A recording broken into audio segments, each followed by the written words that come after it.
Welcome back to Let's Keep It 100 podcast. I'm your host, RB __35 on IG. Follow Let's Keep It 100 podcast on IG. That's spelled the proper way for all you illiterate niggas. I got my nigga Marcus the Bottom in here, the biggest player. The biggest player of them all. You know, follow me on Instagram, Marcus the Bottom. Live show November 24th. World Cafe Live tickets on sale. We almost sold out, y'all.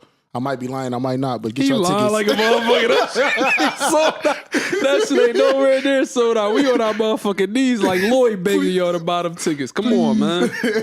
Listen, we got a few more first of the month. So all them first of the month checks, like out of one of them first of the month checks, buy a ticket, man. No bullshit. But we got a nigga in here that don't need no introduction, man. Not much. Big homie Tink. What's up? What's up? I ain't gonna lie to you, bro. I never knew who you were. All I know is I could never afford to go to one of them weekends. Mark went to every weekend. He was Mark down used to there. be like, yo, come to the week. I'm like, bro, I'm fucked up. Niggas was on child support at the time. This Yeah. some child support was kicking my ass and shit. But I always seen like the impact you had. Like, how did Big Homie Tink weekend start? Hey, how did you start? Like, and how did you, like, did that shit ever surprise you? Like, damn, like, motherfuckers really coming out for me. No, for sure. I was definitely surprised. And we started off just on, actually, 2012. I went down for my homie. He did like a little birthday joint. You went down where? Miami. Okay. So we went down Miami, and we both all just stayed in the same condo. We had a rooftop with a pool. So I end up, some people hit me like, yo, we down here. It was some girls from New York and a couple girls from Philly. And it was like, all right, let's do a little cookout on the rooftop. So we did that. Once we posted it, everybody was like, damn, y'all ain't invite us. You know what I'm saying? It was like, cool. So I was like, you know what? I'm going to do this next year for my birthday. So we invited everybody down, like 60 people came. That was love. Okay. We had a ball. So I always say that it was never just because of me. You know what I'm saying? It was this person came down, this person came down, and then people seeing them having a good time. They showed up. We all know each other in Philly, but Right. But everybody showed you love. everybody showed love. But a lot of people was in a lot of disbelief, like, who the hell is this nigga? Yeah, Why is he doing it? I done seen a lot of They shit, used to especially on always say Twitter. that. Yeah. It was like a lot of hate, and it was on Twitter, like, wow, who the fuck is this nigga? How he, get a weekend and whatever. But Hey. it was me and my homie H and my homie Sal. No, me and my homie H and my homie Sal, and we all did the cookout thing. And then E was just down there. E just coming to support me. That's my man. That's my bro. So, and I was like, excuse me. He was like, just do your thing. I was like, no, nigga, you my man. We gonna do this together. Right. You know what I'm saying? So it just kicked off like that. I thought about what we can do to get people down there the next year, and I did a yacht. First time doing a yacht. This is before anybody, people did the Spirit of Philadelphia, but nobody did a yacht party in Miami and got Facts. people to come. So was it the big yacht joint or was it like the small joint? It was like a 120 passenger yacht. Okay. Yeah, something like that. It's a So big that started, player, we Joe. oversold that joint. So I was like, damn, what the hell can we do to, I went in the cut. Sadiq found me this a chick out Chester. She did a party on a bigger yacht.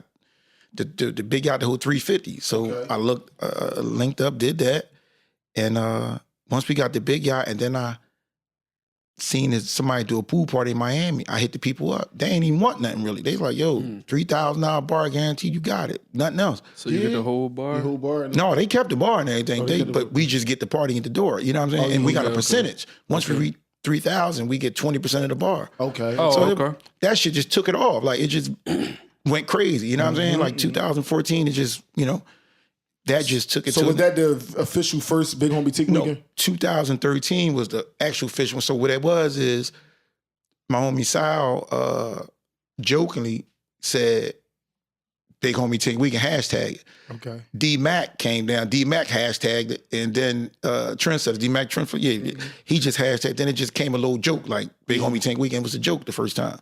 And we just found more things to do, come up with more ideas and everything. And it just grew. 2014 was like the first time we charged. Okay. I ain't make no money, but I just charged people whatever the boat cost. It just broke it down even. Okay. And we went from there. And then it just grew next year, and it got crazy. But I was definitely surprised, man. Like, was. definitely. So what was the biggest? So when was your biggest year doing Big Homie Tink Weekend? Give or take. Like what you think? What year? I mean, the biggest year as far as what? Like bringing people, Profit. like everything, people.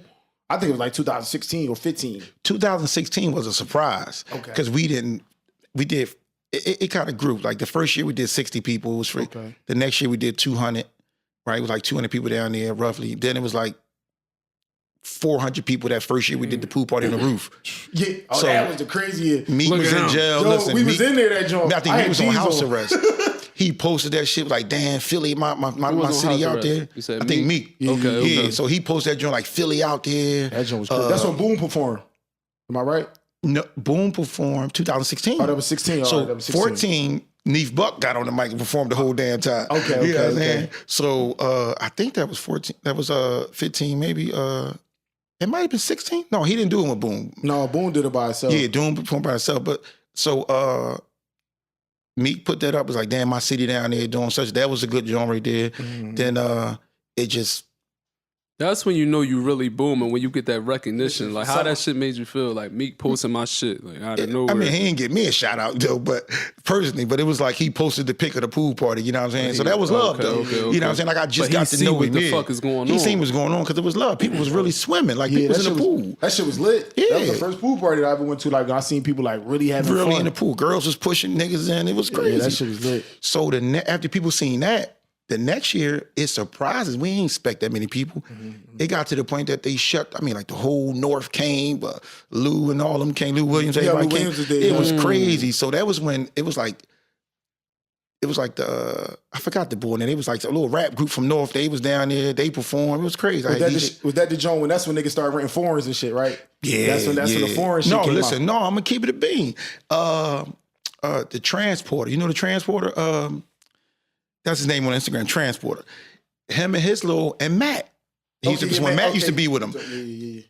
Dog, they working dudes. They Right. came down the first year and rented all these foreigns. I was walking. And they trying to fuck it up. They fucking you up. Dog, they fucked it up. I'm always gonna give props to them because there's a pic I post where everybody standing in front of Wet Willie's. Okay. And there's a bunch of foreigns out there, everybody leaning in. It's all their cars. Oh shit. Yeah, they killed it that year. You know what I'm saying? Yeah. I said, damn. I said, yeah, I got to get something next year. You know what I'm saying? So I think 2016 was the first time I rented a car. Okay. Yeah. Going to Miami just period is doing You know, matter of fact, 2015, I rented like a little Lambo. Okay. Then 16, I got the first race. That's when Ron and all them, we was renting reefs and all That's that 2006. bullshit. Everybody had You know, something. we Yeah. used to drop top, So, dorms and all that Yup. coming down It South Beach. I gradually remember that grew. shit. It gradually grew, and How did that everybody make came. you feel though? Like inside, like damn, like like you bringing a city out. That's why I'm like, yo, I don't know, cuz, but I respect it because you bringing a city out doing a positive thing. Like it's, you know how Philly is. We demonic. No, for sure. For So sure. it's like for sure. for you to bring people out and do like have like something positive going on. That shit different, bro. Like how that shit made you feel. Man, look, I was real happy and proud, man. Like it was crazy, and I felt good. You know what I'm saying? Like it was And crazy. your name was on it. His name, and people always said, I ain't never know who you was. I mean, like, it was people, they was down there. I seen them a couple years later, like, I never know who you was. Like, you really see me down there. Yeah, they thought you probably just You somebody like to me. you like a rapper whose single was bigger than the rapper name. Like There you that go. song Exactly. always. I know that song. I don't know the face of the song. Yeah, I'm gonna keep it a bean. That's what it was. The weekend was big. That's why I tell them the weekend was bigger than me. It was more about Philly. We just happened to call it a Big Homie Tink weekend. Okay, yeah. And I ain't really want it like that. I really wanted to go with like a Team Good Times weekend, but Right. it was too late to change it. The name done stuck. You know what I'm saying? So people from out of town started not that early. It was all Philly, but a few. I kept meeting people down here, so they would take pictures and videos, and then they city would start coming down. A few people started coming down, and so the name stuck. It got to the point that it was some people from Oakland came down. You know what I'm saying? Like, yo, we seen this on. Yeah, Detroit, all of them in there. We met some Detroit was Detroit down chicks. there, Dallas down there, Virginia. It was a lot of North Carolina. A lot of cities was down there. You know what I mean? But they came to Miami and seen it, and then came back. Chicago started coming down here. That was deep, yeah. But pause. I said it was deep. Said that was crazy. It's cool. You ain't on camera and them shit. You good. Them niggas be reaching. They be reaching, bro. No, we be on the game doing that too, man. You say anything wrong, it's crazy. I be telling motherfuckers, it's two things I'm never going to be too old for. The pause shit, I'm never going to grow out of saying pause. No, never. Like, if you say something crazy, I don't give a fuck if I'm 60. Like, whoa. What the fuck is you talking about? And if somebody stumble or trip and fall, I'ma laugh. I sure. can't help it. I just seen like an old man. I laughed, but I helped the nigga up. I'm gonna help you. But like, come on, bro. It's two things I'm not growing out of. Like you know what I mean? So Tink, how you feel about like all right, what about the controversy shit from your weekend, like the bossy shit and the That's what I want to know about. Yo, like it's crazy. Yeah, so they said you flew bossy out. acting crazy. They said the e-pill last shit. Hey, yo, listen. They made a post of me standing behind Bossy, took a picture, and me sprinkling this shit on it like Salt Bay. Dog, when I'm trying to tell you, that was the hilarious shit. Like, I was kind of mad because people was using that to hate. Like, I ain't going down that weekend. This is what goes on. Bossy had nothing to do with what we was doing. She did. You know what I'm saying? But She just was wilding. forever, when I name the weekends, I go Big Homie Tink Weekend 13, Big Homie Week, all the way up. When I get to 17, I say Bossy Weekend. Yeah. Ever. That's what it is. It's always going to be Bossy Weekend for me, ever. She took that shit over, Tink. She got famous really on And I took that never shit to even another listened. level. And I never seen her. Yeah. Down the weekend period. I never seen her. Listen, so crazy that everybody home seen her. So people home talking crazy. Y'all following the ratchet stuff. Y'all wasn't. So y'all talking about it's ratchet down. No, y'all was following whatever was going on. But yeah, Bossy, she whatever how she did it, she Did did y'all her ever thing. get in contact? Like, did you say anything Yeah, to me her? and Bossy had like a little beef. Damn. There was a little beef. Listen, when I'm telling, she had like a cult following. Like she had like the barbs. Yo, it was like the Beehive. I don't know what the bossies or whatever you want to call it, whatever. But they was hitting me up like, yo, you better pay her. She gonna host you. You better pay her the weekend. She made your weekend pop. Without her, your weekend would have been trash. I'm like, I'm getting mad, but I'm like, yo, we really was doing over 1,000 people every year before she came. Like, what do you mean? Like, but I think I took it the wrong way. It's that they don't know no better. It was a bunch of people that didn't know no better. But that was early on Instagram a little bit too. So Yeah, that's when it you know first you started can't out. pay them motherfuckers no mind, bro. That's when the stories and live had just started and shit. Yes, She was going indeed. live and all that, doing all that shit. She killed it. She went from 3,000 to 40,000 people in less than a weekend. Yeah, that was crazy. Then Less she was than a going to weekend. Miami, tearing Miami the and fuck so up. I never seen her until that Sunday. Now she done did posts like I had the orange and black Wraith out there. You know what I mean, I was one of the first niggas to bring the Wraiths out down Miami. You know what I'm saying? Yeah. Shout out to Big MVP, player. Matt MVP. You know what I mean? My guys. But so she took a picture in front of the hotel, like this car in there somewhere. But I Oh, so never. they thought she was hitting Bossy. No, they got her though. She's looking for me. She's in the hotel like, yo, Onk in here somewhere. Where he staying? We gonna find Onk. So I never seen this though.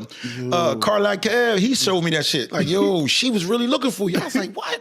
That's crazy. Like, she was really off the hook down that jump. Yeah, that's You know what I'm crazy. saying? And forever, it's always gonna be when she stepped into them Gucci flip flops. You know what I'm saying? She turned into Cinderella. Yo, it's But then crazy. Then the next year, y'all had the chick pull her titties out at the pool party. I don't know the chick name. She was from out of town. No. She was from like I remember she light skin John. Yeah, she was wildin'. She wanted some type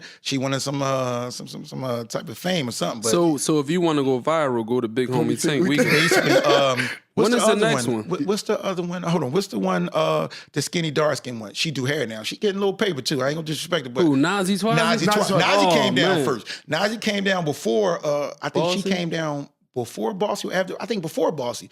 Nazi came down with like a one piece gold bathing suit Yeah, with she the was thong. wild. And she knocked the fucking the scooters over. Yeah, she was doing splits and shit in front of. she was wild. She was I wild. think Bossy seen her and said, "I'm gonna go down there the next year." Yeah, she was before Bossy. Yeah. No, but Bossy got partied on live. That was wild. Nazi Twazi was wild, like, but that was like a character. That girl ain't. She liked that, but I don't think she liked that.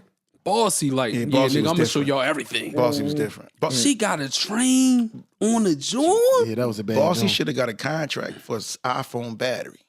She stayed on live the whole weekend. Yeah. Ain't had not one charge. I don't know how she Like did how? it. I don't know, but she was on live all weekend. Like, that was crazy. crazy. Listen, I ain't gonna lie, shout out to Bossy. Bossy did her thing, man. She came down, however she did it, she did it. She got her 5 minutes of fame off that shit. Everybody know who Bossy is in Philly and always going to know who she is. So shout outs to her, man, But they was killing me. They was like, you better pay her $10,000 to host your party. Yeah, she was doing hostings and shit after that, though. Yeah. That was crazy, though. I was like, $500 hostings and shit like that. She was making some money. Like I said, shout outs to her. She did her thing. Do you do parties? Yeah, we was doing. So my thing, I was doing little parties here and there. I actually started off in 2011 was my first party at the 4040. I did my birthday party in Jersey.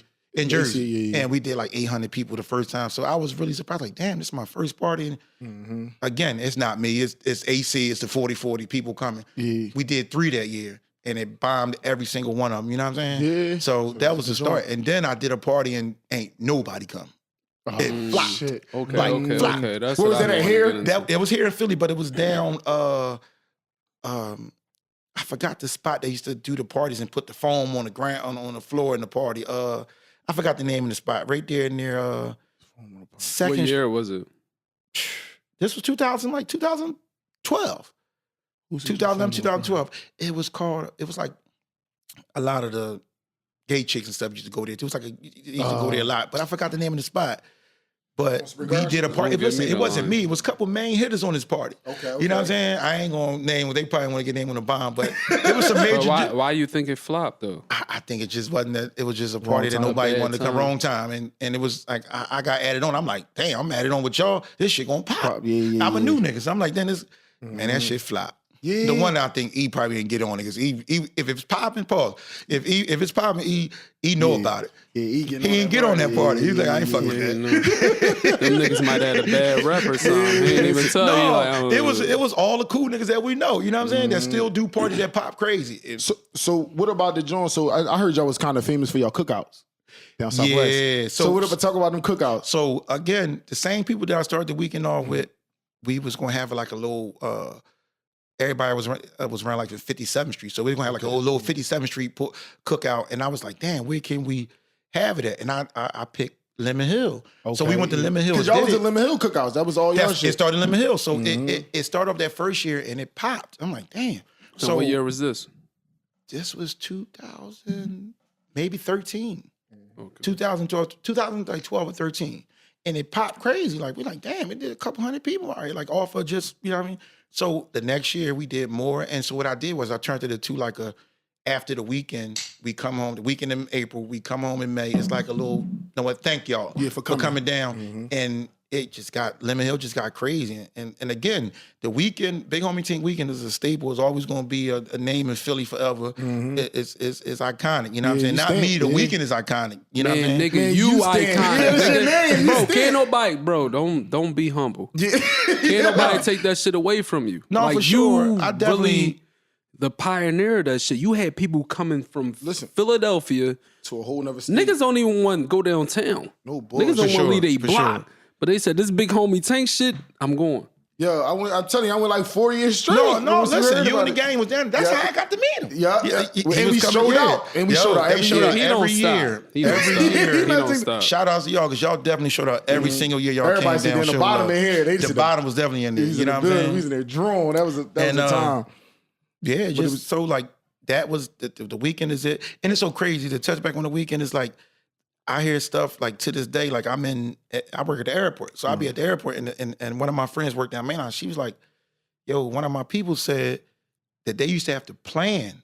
The airport used to have a meeting About y'all. about the weekend." Wow. I was That's like, crazy. so that listen, it wowed me. I'm like, damn, like this shit still wowing me after all these years. I'm like, damn, for real. Like, Like, yeah, you she said, really like and it. I know the airport used to be crazy, but they was like, yo, they used to have a meeting every year before your weekend. I'm like, damn, that's crazy. Because you know it's going to be crazy. Something might happen. Yeah. And either people not going to get on this flight. This might be a fight in this airport. You got to do Yeah, something. that's what I'm saying. That's so, yeah. crazy. And believe me, it wasn't really, everything turned out, really wasn't no fights in Miami. It was like 1 or 2 here and there, little quick drinks, but nothing really got out of hand and everything like that. Right. That people seen on the gram was before the gram. Yeah. So, bro. like, it was a good job. Like, really it made Miami our second home. Yeah. You know what I'm saying? It made my second home. I think it made people comfortable to go to Miami and do shit. You know what I'm saying? They know that they can bring people down there. You know what I'm saying? Like, you know. Because it's only a 2.5 hour flight. That's what I'm You saying. can get people to spend a couple of hours. I mean, even though Miami expensive, but it's like, man, fuck it. We going to spend this You money. really have can a go good to time. Miami, hang out all day, don't spend nothing. You could just sit in front of, not no more, but you used to sit in front of Wet Willie's all day. Ain't got to spend a dime. You know a what I'm bunch saying? of chicks walking past. That's how it was. Yeah, a bunch of chicks, different cities, everything. Have a little couple flyers in your hand, post it out. What's shit up? like Yeah, that. give them up. But shout outs to Philly, man, because Philly came down and showed. People always say, I don't want to go party with no Philly if I go out of town. Everybody you ain't say that. see Philly when they go out of town. It's not different. the Philly that you see, the boy on your block. No, the boy on your block was grinding. He took like 20 down Miami, and he gave every chick what they wanted. You know what I'm saying? So that was a And different this young before boy. the pandemic. This is before the pandemic. This is Yeah, before the pandemic. Listen, niggas was down there holding it down. I mean, listen, Yeah. I met Matt in 2000. At the first year I ever dealt with Matt was in 2016. After 2016, I promoted his joint to Philly people. You know what I'm saying? Okay. When I'm trying to tell you, they sold out every single car. I don't care what he had, they sold out every year. He can get new. Even when he got the Cullens, he wanted 30, all his money, they sold out. Philly go down there and spend that paper. And that was it. Remember niggas talking about, I ain't going down there to buy no fucking reef and I gotta go back to my Impala or That's some what shit I'm like saying. that. But guess what? It's a lot. I remember I seen a lot of people hate on it, right? Hate on the weekend. And then guess what? A few years later, they popped down there because they had to go. You gotta see what it's about. They had Talk, to go. no talk is good talk. I don't give a fuck what you say. I don't care what nobody And Lemon says. Hill, man. Lemon Hill was something special too, man. Like to bring I think one year we did almost like 2,000 people out there. At Lemon Hill? And no fights, no nothing. shootings, no nothing. I know people had their shit out there with them. Yeah. But it never got to the point that I think it was 2 girls fighting one time and that was it. Yeah. And it was like just like that. But that was love. And we could never do nothing like that now because what's going on. But that's why I wanted to like big you up when you came on here because like you older than us. Like I just like to shout out like black men, bro, like that bring unity. And like I've talked to people. I said we got big homie Tink coming on. I ain't hearing nothing bad about you. So it's like you gotta commend those type of men. Oh, shit. Nothing happened at your situation. Like, come on, bro. You know something guaranteed to happen anytime we do something. facts. So it's I like think it you was just more gotta the town. pay. You gotta pay homage to that type of shit. I appreciate it definitely, man. And you gotta pick homies that you like really the big homie on bringing people to come from another city to an event. A lot of people don't know that though. You for real, honestly, you was the first nigga I seen, or the first person I seen that make people come, like a bunch of people from one city come there. Then I started seeing I don't want to they ain't sponsoring the show, but I don't want to give them the shout outs, but they came after you and I was like, damn. I was like, but that shit really started from Big Homie Tink, because I'm like, nobody really was doing this for them. I feel like a lot of people should pay you homage and should always, I feel like if something happened in Miami, they should put you on Miami. For sure. I don't give a fuck what's going on. They should put you on Miami, like, because that's how it should be. And definitely, like, I'm definitely going to run with that because I definitely started that, and it was an idea that I came up with. And this is the thing, like, Cousin E is a big part of. That's my bro. That's my partner. E is the best. I was about to say the wrong thing, but E is. You know, you got to say the right shit. I'm about to say he the best hands-on person, but pause. E is the best dude to control the door, control the people buying sections. Yeah, like shit. I was always the one that do the contracts, negotiate the deals. Okay. You know what I'm saying? Bring it to E, we agree on it, but I always found the spots to do that. E would handle the hands-on stuff as far as like the sections, deal with the club owners and stuff like that. They used to tell me, you go inside. And E got real close with a lot of the club owners because he, you know what I mean, know how to run the front door. Me, Tink, go inside, chill, get away from it. Because people going to keep calling your name trying to get in free, and E ain't going for it. Yeah, right, you know what I'm saying? Right. Me and E worked out perfect. E me. yeah. See, you always need that. You need that balance. And we Somebody worked stay out stern. perfect, man. And so shout out to my bro, man, because he definitely helped out. And I'm not gonna forget my man H and Sal. They was early on. They started it off. Rest in peace, Millmatic.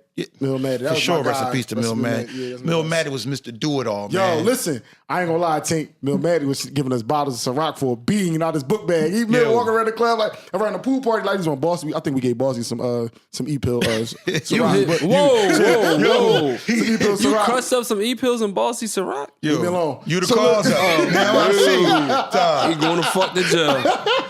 No, I'm fucking with you, but dog, shout out to Millmatic. Millmatic used to come through. My God, hey, bro, man. I got this for you, bro. I got this. I said, yo, Mr. Hustle, man. Yeah, that was us. He said Mr. that book Hustle, bag on. dog. He remind me of Still off of Juice. For sure, dog. Still Love love you. Millmatic, But man. hold up, listen. We like to get into people personal business a little bit on here. For sure. Not too much personal business. I ain't gonna throw no man under the bus too much. Yeah. But Bullshit.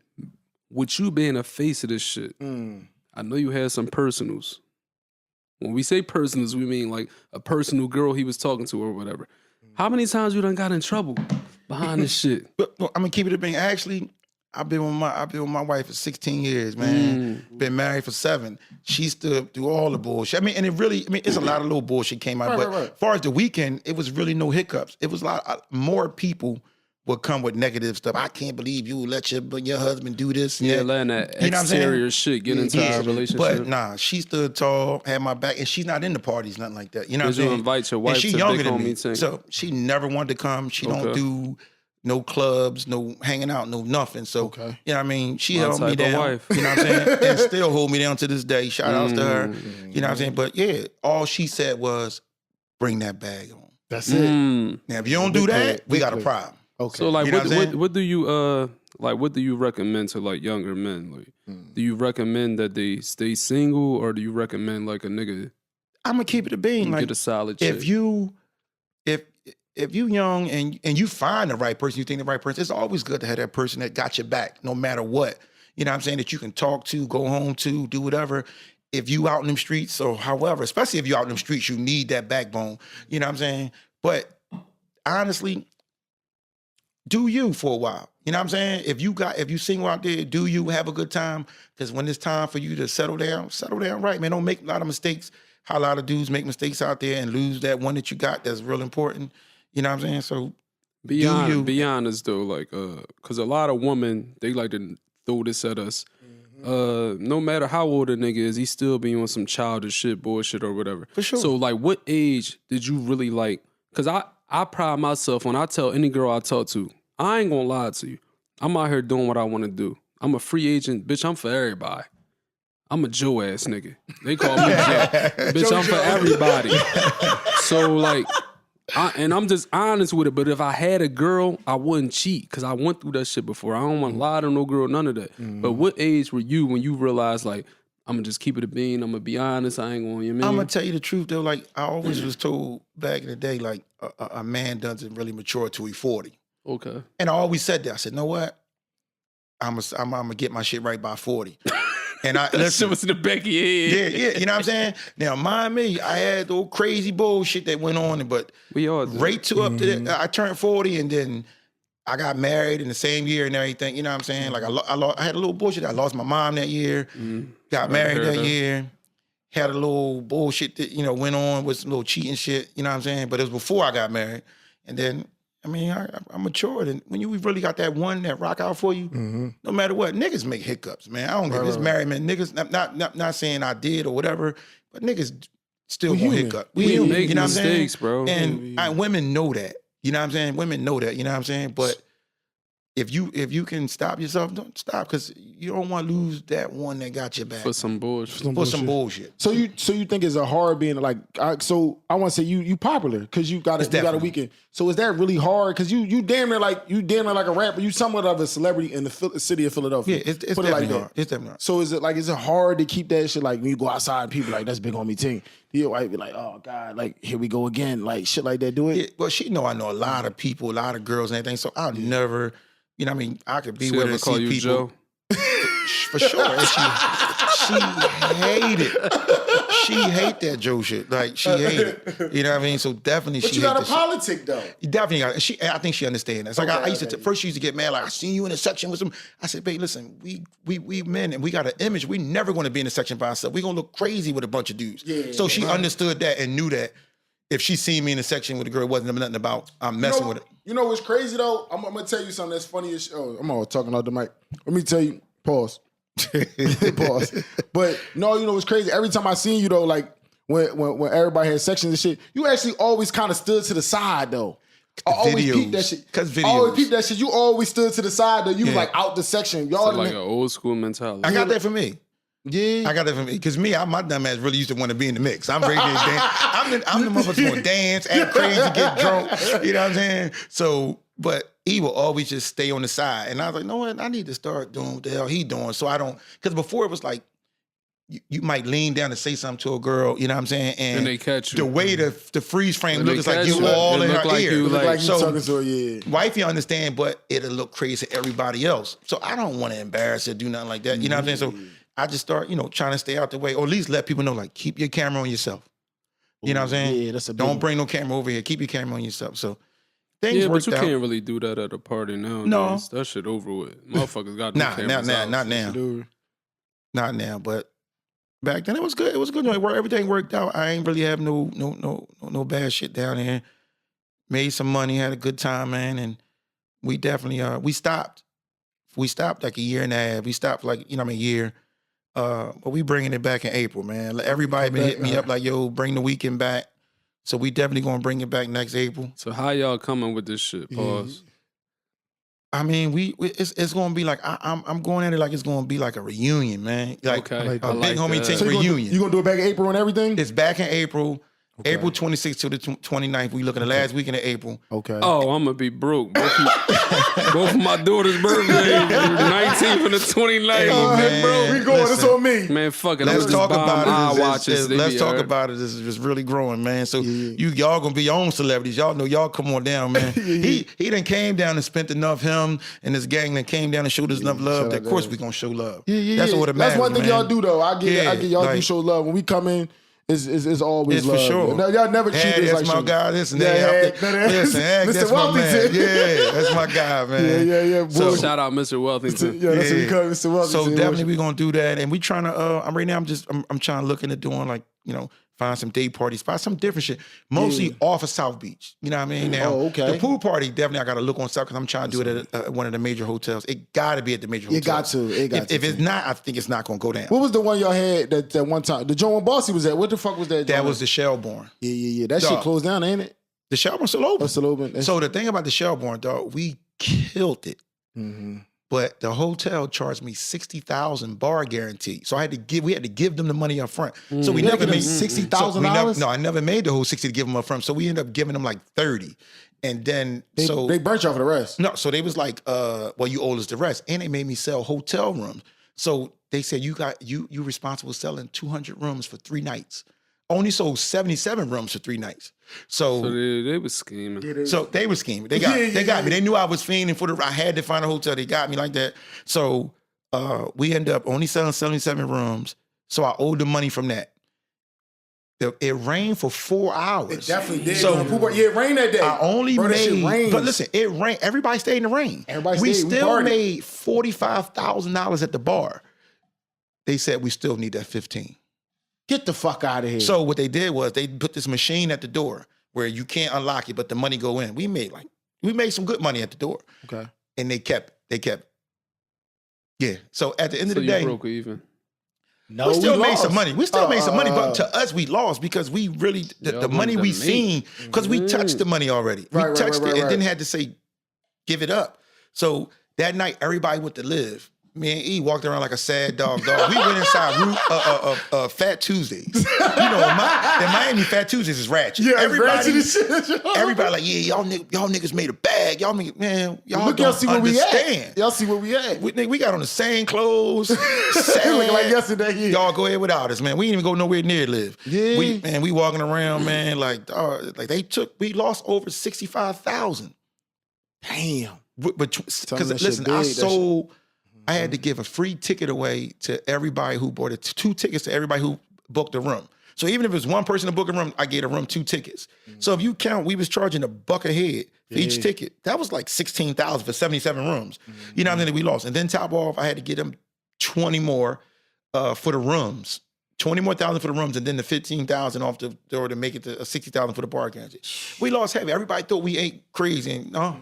We lost that money. They go to ups and the downs of that. And people don't understand. People would hit me up. Yo, put me down with the weekend, man. Put me down the weekend. Like, I'm going to lose if I put you down for the weekend. So I'm going to give you a ticket link, right?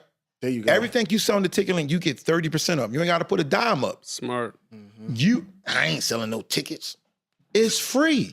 If you can pull people if you can get people to come down here. 35 people to come. Yeah, and listen, you can sell, you get 30% of the tickets. The tickets was like $250, $300. If you get, you sell 100 tickets, you get 30% of that's some bread. You know what I'm saying? They ain't want to do that. Or give me 20,000 to put to the. Oh man, you crazy. Yeah, they didn't understand. We had to come out our pocket. Even when we went to the next hotel, is up the street from there. I'm remember the name. It's on 17th Street. It's on 18th Street.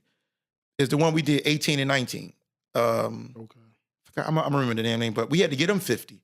That's the joint that the motherfucker was jumping off that fake ass diving board. No, right? that was the surf comer. Yeah, okay. Yeah, that was the surf comer. Wasn't he almost got kicked? I had to talk to the boy. Don't kick my man out. You know what I'm saying? But we went up to the surf cumber. Okay. We went to the surf cumber, and I was like, the boy was like, yo, I'm gonna give you a chance. Cause I went to him every year. I emailed, popped up on him, like, yo, listen, I need a pool party. And he was like, know what? After I showed him the video of the last week, I'm gonna give you a chance. And it worked out. We became good partners. I think he was robbing us too, but it was a good thing. We did the pool party there. He was white. Yeah, for sure. Yeah, he was robbing. For sure. So we had to give him 25 cash up front. You know what I'm saying? Just to book on. So it's 25 up front to book. And before the pool party start, we got to give them the other 25. So they got to get their 50. So they making 50. But the thing about it, we get it back. So they getting their 50 before we even start. Mm-hmm. So if we don't make it, whatever we don't make, they take it. And they give us the rest back. But listen. So y'all have built this name up. Why don't y'all, like, I don't know, I'm on the outside looking in. Why don't y'all just shop this shit around? Y'all are a hot commodity. I'm sure people know what the fuck y'all do. So it's like, we gonna shop it around and like, what venue want us? Mm-hmm. So the thing about Miami, we can get anything in Miami. It's just the hotels after the pandemic. Like the hotels got the biggest pools that can hold the most people. So after the pandemic, they kind of off for black people right now. Yeah. You know what I'm saying? So we kind of go back. Now it's to the point like after the pandemic and all that stuff, we got to go back and introduce ourselves because people done got fired. It's new executives. So like, we don't know you, man. Like what you got? So now, but I got receipts. You want to see receipts from that we made? We can show you. So that's my year going back down there. I'm going back down there with a chip on my shoulder. So like, for sure you're going back down there. That's what I'm saying. For sure. Like, we going down there it's negotiating. It's a reunion. We got to bring it back to Miami. It's really like a reunion. Because I always said, the weekend is not about me. It's about the people who come, because the people who come make it. So we want to bring all the fun people, all the people that had a good time, that people come to see. You know what I'm saying? Like people they own little celebs to themselves. You know what I'm saying? Right. Like girl, you know a lot of people. They know, man, Marks, they party, they have a good time. We gonna go party with them. Yeah. So even if they not gonna come for me, they gonna come for y'all. Trick. You know, they know he a trick. Hey man, whatever it's gonna do, man. Whatever you got to bullshit. do. You know what I'm saying? So that's what it was. So we want all the people that started had a great time. To come back and we want them same vibes back, man. Because honestly, that was the best vibes I ever had in Miami. Like it was to the point my folks said, "Yo, you got a family down there." At this point, you going down there 2 months. You going every year, man. Fuck that. I got a family down here. We live here. Like that shit is just shout out to like all the people that supported me in Miami that made sure like I can book the club a year before. No bullshit. You know what I'm saying? Studio 23, Milo's Shake. You know what I'm saying? And with the new club down there, I forget the goddamn name.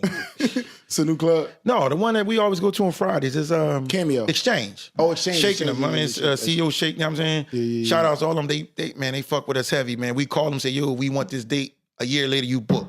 You want this, you got it. You know what I'm saying? And they work with us no matter what we need them to do it.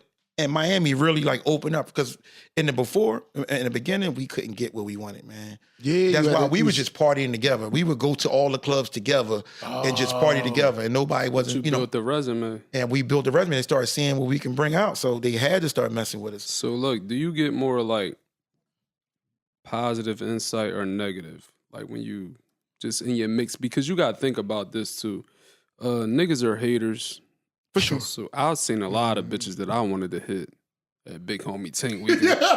I started following a lot of bitches. I just followed the hashtag. For sure, the hashtag was crazy. The hashtag was popping. I said they gotta come back to Philly, but it's like niggas that be hating. Yeah. So like, do you feel like you get more hate or love for that shit? In the beginning, it's like you know how they saying like they hate you, then they love you, then they hate you again. You know what I'm saying? So it was in the beginning was hate. Like, how the fuck he do this? Who the fuck is this nigga? He ain't nobody. How you get a, you know what I'm saying? Then it came to everybody loved it. And then it's like, after the Bossy situation, they tried to use it and paint it as, this shit is ghetto, it's ratchet. So people really still got that. So I can meet people and tell them who I am. They're like, oh my God, that's you, such and such. I couldn't come to your stuff. They said, it's ratchet down there. Come. You got to see what it's That's about. what I said. I said, you see that, or you must be following ratchet people. But what's ratchet? Because people want to twerk out their cars or twerk on the sidewalk or twerk in the park. You know what I'm saying? I see y'all twerking. The culture, man. That's what I'm saying. I see y'all twerking when y'all go on y'all little trips, but that's not ratchet. Right. It's only ratchet because y'all doing it without Philly there. Right. You know what I'm saying? So that was the thing. Everybody threw everything. So I lost a lot of people that was in the beginning. They kind of fell back a little bit. Saying it's ratchet. I remember y'all was doing ratchet shit. No bullshit. Yeah, I remember. So Tink, let me ask you this. I don't want to cut you off, but so you feel like you could do this shit like LeBron? Why you feel like you could do this like LeBron James, do 20 years in the league with the weekends? I feel like like I said, it was like you had Steph Curry pop up. Okay. You know what I'm saying? Okay. You had Steph Curry pop up. We know who Steph Curry is. Okay. You know what I'm saying? Okay. Steph Curry then went to Miami and popped out. So everybody ran with. See, Philly loved the new wave. You know what I'm saying? Mm-hmm. We gonna say the name, Ryan. So everybody, shout out to Ryan. Shout out to Ryan because Ryan opened up. Ryan took. No, he didn't though. He really didn't though. It's just that nobody gonna go. I'm gonna just tell you from the outside looking in. Nobody gonna go to Miami twice in a 2-month span. You gotta get a lot of money up.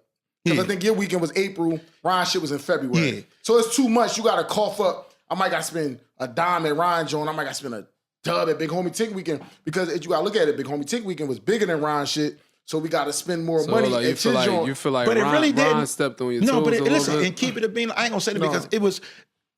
Like I took it a different way. Then when I talked to Ryan was like, "Nigga, you told me to do the weekend." Right. And I'm like, "No what? Oh, damn, my bad. I did." But it didn't really bother because really the people who went to Ryan weekend was niggas who had some money. You know what I'm saying? So they can afford to go twice. You know what I'm saying? So it really didn't bother. It's like in the beginning, you know, when you do something, when you run the league for so long, and then that new young player popped in. That's what I'm saying. You know what I'm saying? I was James LeBron James, and then next thing you know, here comes little Steph Curry changing the game with these threes. So guess what? I learned how to shoot threes. There you go. But it was like, you know what I'm saying? So there you go. The weekend kept going. It's just that some people wanted to start some stuff between us. You know what I'm saying? Right. And as men, we're going to puff our chests out. You know what I'm saying? Right. So it was never no prime. Ryan, my man, we always supported Uncut from the get-go, and that's going to hurt Miami hurt right now. Uncut was a staple down there, man, because I would never, like, you gotta think about if we fly to Miami, you from Philly, you're going to Uncut. I don't give a fuck what you got going on. I don't give a fuck what you doing. You're going to Uncut Miami. Just because Ryan from Philly and you guys supporting. It's just then it was the Atlanta weekend thing too. Like they did it like we did it in April. They did it a month and a half right behind us. So now what it's doing is either one of them didn't bother us. Right. To keep it a bean. Okay, there you go. It was more me. You know what I'm saying? Bullshitting, yeah. You know what I'm saying? Believe it or not, people think E the nicest one. E is the meaner one than me. You know what I'm saying? E is the meaner one out the both of us. E don't play no game, but everybody love E. I think because I had the name, they looked at me, oh, fuck you, nigga. You mad. No, nigga. E like, Nick, fuck that. You know what I'm saying? So it was like, it really did. It's just that, like, you know, like, damn, you know, people would say little smart shit. Like one time niggas like, yeah, Ryan, we can way better. And it's like, it fuck with you a little bit. Like, damn, is this the end of it? Like, is he great to become the new big man? And he got a just spot see how down them there. people can come in and like in between put shit in your head. And put shit in, but you that's see how like that's like the rapper beef. Yeah. Basically, I think he said this about you on this line. And that's what I'm saying. And you start reading too much. He never said shit. nothing about me. And it's to the point I found people would say crazy shit and I would take up to this. Like, no, it ain't like that, man. Like, chill out. But shout out to Ryan, because I'm going to say he played a part in keeping Miami live. You know what I'm saying? So it's still, by him even opening up Uncut, a club, it helped out the weekend for the later years too. So shout out to them, him, Maria, Big M. You know what I'm saying? They definitely held it down. Ryan supposed to come on the show too, Ryan. You gotta come on here. You got some bullshit. But Atlanta did it. Like Atlanta and Atlanta started. Shout outs to all of them that did it. But I felt like Atlanta was, and we all cool now. So I mean, A-Book always my man, but you know, My Too Fly. It was like a little shit right then and there. But and I'm keeping it all with your being. It was a little hesitant. I thought it was going to be a problem, whatever. You know what I'm saying? Right. But it was like, man, Mike was cool too. We just had to talk. But it was other people saying stuff. You know what I mean? And to get to you, but to keep it a bean, ain't none of the weekends fuck with my shit. I mean, you got. That's what I'm saying. Like, I don't want you to be humble on this podcast. We keeping it. We not humble. They know it, but I'm not humble. R&B, Niggas, I don't sure. want you to be humble. Right, what's the saying we say on this? Was your weekend in Miami bigger than any other nigga that did a weekend in Miami from Philadelphia? For sure. For sure. For Ryan first weekend. I'm just saying. I've been let him go. I mean, the numbers never gonna add up to my weekend. Nobody add. Only weekend that's done by a Philly nigga, even though he don't live in Philly, is No Sleep Weekend. And he don't live in Philly. Yeah, but he from Philly. But he never really brought Philly people out. But that was the only weekend in Miami. Atlanta. Yeah. But why he saying somebody else topped you? Who? You I just said Ryan. somebody. No, I said Ryan. I said Ryan first weekend might have compared to Big Homie Tink weekend. I think because it was fresh. Because It was the first one. Because he opened up uncut. But the numbers, he didn't bring that many people out. It wasn't the numbers. And guess like what? Want me to tell you some crazy shit? Tink was there. I was there. Of course, I'm He gonna was show there. love. Yeah. Me and Tink was on the same flight. I would look crazy. Like- I would look crazy if I didn't go. You know what I'm saying? So no, like I said, it was like the numbers never matched my numbers, but the hype did. People was hyped because How he was just opened that up a though? spot. Like showing like a young nigga some love, like a young up and coming nigga some love. Because a lot of like I always like big up older men that show love, like especially older black men that show love and like might even like help you. Like yo, I did it this way, do it this way. I don't want you to fuck up the way I Ryan fucked to up. tell you, but when he first went down, it's so crazy. Me and E was down there looking to try to get a building or something like that. You know what I mean? It's just that when they hit us with all that paper, we was like, nah, we ain't ready. You know what I'm saying? It'll take all the bag. So when I had a couple spots, Ryan was like, yo, I'm opening a spot down there. I sent him a spot. He didn't use it because he found a better spot, but I sent him a spot that I had found. You know what I'm saying? And, you know, here go a spot that might can, you know what I mean, be a spot for the new uncut, you know what I mean, for uncut, whatever. And it didn't work. It didn't work out. He went with the other spot. So I'm never going to be a hater, man, because like at the end of the day, your reputation going to follow you no matter what. You know what I mean? So I'm never going to fuck that up, fuck my name up, hating and nothing like that.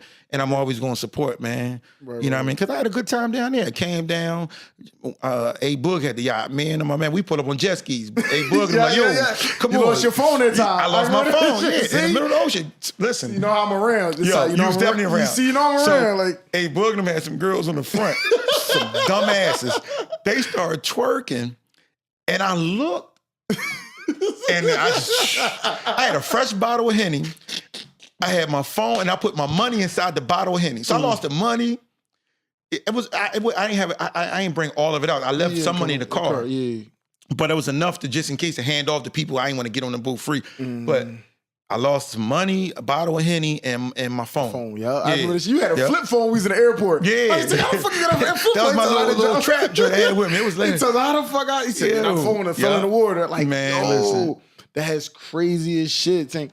So talk about the pandemic year, though, that fucked up the Puerto Rico week. Listen, that right there was going to change the game, man. There you go, The biggest weekend ever that we know about is Memorial Day weekend in Cancun. That's a fact. You know what I'm saying? Shout out to International. See, we went there. You know, we just went there too. That's like the godfather of the weekends. You know what I'm saying? Like he's doing 2000. He started before you?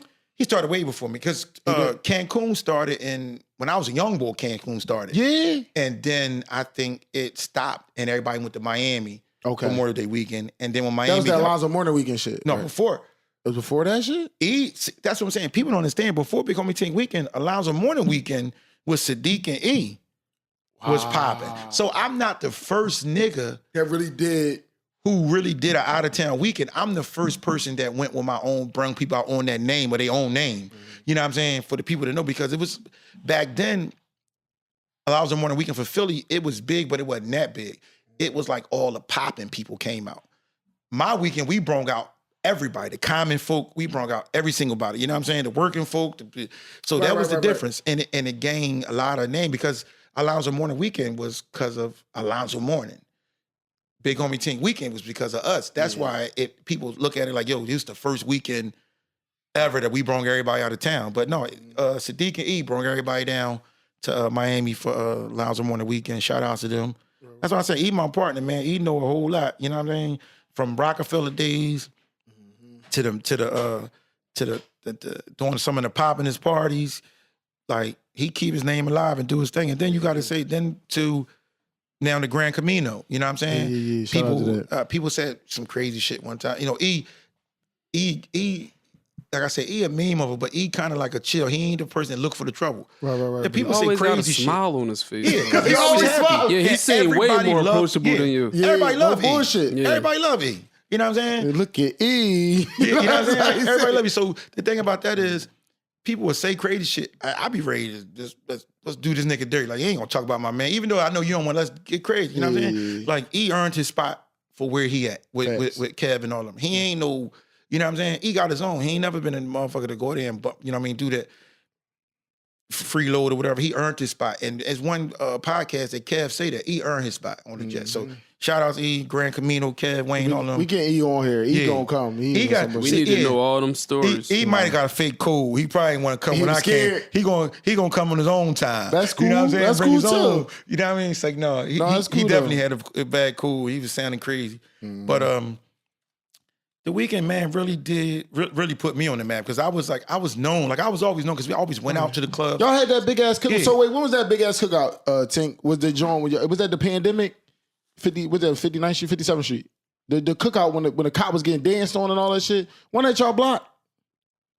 No, that was 55th Street. Oh, that was 55th Street. That was 55th Street. Yeah, 55th Street. Yeah, that was 55th Street. Barb and all of them. That was 55th Street. Yeah, sister out on them. The 55th Street Nas and all of them around 55th. You know what I mean? But I know y'all had some big cookouts though back in the day. But y'all had the Lemon Hill cookouts and shit. Yeah, that was listen, Lemon Hill, one of the biggest cooks out Philly scene, man. Yeah. You know what I'm saying? Nobody can never match that. Off of regular people just saying come down, and we had to, you know what I mean? We making, people was leaving fried, having a good time, like north, south, east, west, everybody came out, no problem. So shout out to that. And man, I feel blessed, man, to have the opportunity to do the weekend and do Lemon Hill and I'm humble. Like I said, I really stand on my shit. I talks my shit for real. But in another way, I am humble and happy like that I had the chance to do that. And then people really came out and fucked with me. So like I said, like this year, we gonna definitely do the weekend in April. And we going back to Miami because Miami, where it started, Facts. Miami showed us the most love and that's where we had the most fun. But to touch down what you said about the pandemic year. Oh yeah, the pandemic year. I said, know what?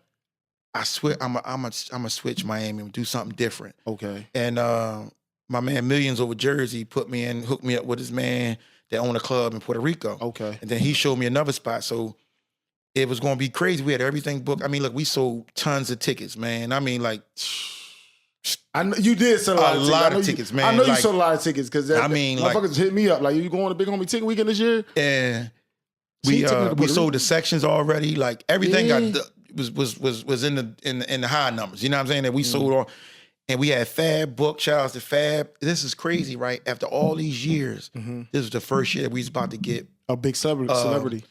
No, we got the celebrity. The biggest celebrity we was gonna get, but this is the first year we was about to get sponsorship. So I had to connect to somebody. Yeah, right before the pandemic. So me and E in Puerto Rico, and we catch an Uber, and this guy and his wife like, yo, do you mind if we catch the Uber too? Our phones. I was like, no, I don't mind. Come on. And he was like, yeah. So dude ended up knowing somebody else that he hooked me up with, and they knew the Henny rep that was in New York. So they put me in touch with the Henny rep. Looked out. So they was great, sponsor it, and then E is cool with Fab and his peoples, and that guy that we was ready to get a sponsorship through Fab and them. Somebody wanted to sponsor Fab. They was going to sponsor because it was like Fab in Puerto Rico. That was big. Yeah. Like this is ready to be one of the biggest weekends ever. Like damn near going to work his way up to the Cancun situation. We're going to take it to another state. It would have been country. It definitely was going to be different, and everybody was. I mean, I had people that wasn't coming out. They don't party. They like, yo, we're coming. We're booked. We coming in. And I'm like, damn. Because Puerto Rico, like in incest, is like another country. Yeah, Puerto Rico. Even though it's still a part of the Island United is States. blue. Right. Like that You water don't need is no blue. passport. No, you need no passport. And that's why I was ready. But it's the Crazy. States, but it's still like another country. You know niggas ain't got no passport. Yeah. And Puerto Rico was about to make the game change. And I ain't gonna lie, I was hurt. Like I was hurt. I was really hurt. And I sat back, and that's actually when like Atlanta weekend was already going. Okay. But like I said, it really wasn't bothering us. But that was their breakout year. That was a lot of people breakout year. Man, I was sitting home like, damn, those people got all this damn money. Yup. That would have been us. If well, it wouldn't have been us because the pandemic wouldn't have happened. But I'm like, damn, like this is crazy. In Atlanta, I went in Atlanta. I had to go. Yeah, like, there's no choice. There was nothing to do. You know what I'm saying? Like, I gotta go down there. I caught COVID down there, motherfucking club. Opium. You know what I'm saying? Opium. Yup, rated opium, caught COVID. Rated opium, no air. That shit was hot as shit, caught COVID. Yeah. So shout outs to them because Atlanta was right on time for everybody to go have a good time during the pandemic. Being hard-headed, going out there with that shit could have killed everybody if it was really what it was. No bullshit. But yeah. So you think, all right, you know, we're gonna clear it up too. But so you gonna do how many more years you gonna do in Miami though, Tink? You gonna do 2 and then maybe try to do another country, another state? Well, I'm definitely gonna take it 1 year at a time. We're gonna see what this first year do. Okay. And so then what year is this? Would this be technically? Technically, this would be the 11th year. This would be the 11th year during the weekend. Bossy, the main sponsor. Hey, man, Bossy might pop out. Bossy, the biggest player. Listen, She's sexy. shout out She to was Bossy. sexy red before sexy red. Before Sexy Red. He gonna get me ball. They gotta get me ball. No, listen. Shout out to Bossy, but don't come. Don't come. Don't bring that boss. Say no, Bossy gonna come, let it come out. Shout out to Bossy. We got a section for you, Bossy. Pull up. He hit Bossy. He keep capping. Yeah, listen, a lot of niggas hit Bossy that weekend, I think. Or they wanted to. You know what I mean? He done it. You done it, man. So you done worse, young boy. Yeah, you done worse. The thing is, if we can get back on track, is to definitely take it to an island or somewhere to give people a different experience. You know what I'm saying? And start off somewhere else. Like Puerto Rico definitely could be one because there's a venue called Vivo in there that's crazy. And that's what I was going to do with it. But they don't have really no other bigger clubs that can hold Philly. Because if we doing 1,000 people, we was going to do about 1,500 to 2,000 easy with Puerto Rico. And I don't know how the buddy passes was going to get there because there wasn't that many flights, but they was going to try. Yo, girls so cheap. Yeah. Ain't they cheap? And then act like they don't want to do a buddy pass, but be on buddy pass. You know what I'm saying? I ain't doing that. I ain't flying Spirit. I ain't flying that. And then I seen you in the video fighting. You know what I'm saying? Bullshit. You know what I'm saying? Niggas too. There be niggas on them flights and shit. Yeah, bullshit. Louis Vuitton bags and 10,000 in their pocket. And they on Spirit, worrying about saving $50. No bullshit. They don't want to pay the bag price, none of that shit. Yeah. Definitely. So we definitely gonna try to make it happen this year. 21, actually DJ Boo did it with us too. Shout out to Boo. Yeah, we gave Boo a free check. Fuck Boo. Yeah, we gave Boo a free check. Fuck you, check. DJ Boo. Nigga, we need Friday. What club we need Friday at from DJ Boo? No, Mirage. We need Mirage this Friday. DJ Boo, we can just split that shit down in half. We won't bring like at least 200 people. Boo, if anything to do with money, Boo gonna do it. We gonna bring 200 people. Boo gonna ride the shit out of us. They got this thinking about Sexy Red. Boo and them, they got for his birthday, eat part of they got Sexy Red at Speed. Get the fuck out. Oh, they Big did. Players. Yeah, they got Sexy Red at Speed, yeah. So that shit brought gonna be a lot of people to Speed. Yeah, he brought a lot of people to Speed. He did. Lil Baby. He brought a lot of people to Speed. Speed is like the gun. Yeah. We need DJ Boo up here next. Yeah, we're gonna get DJ Boo next. So look,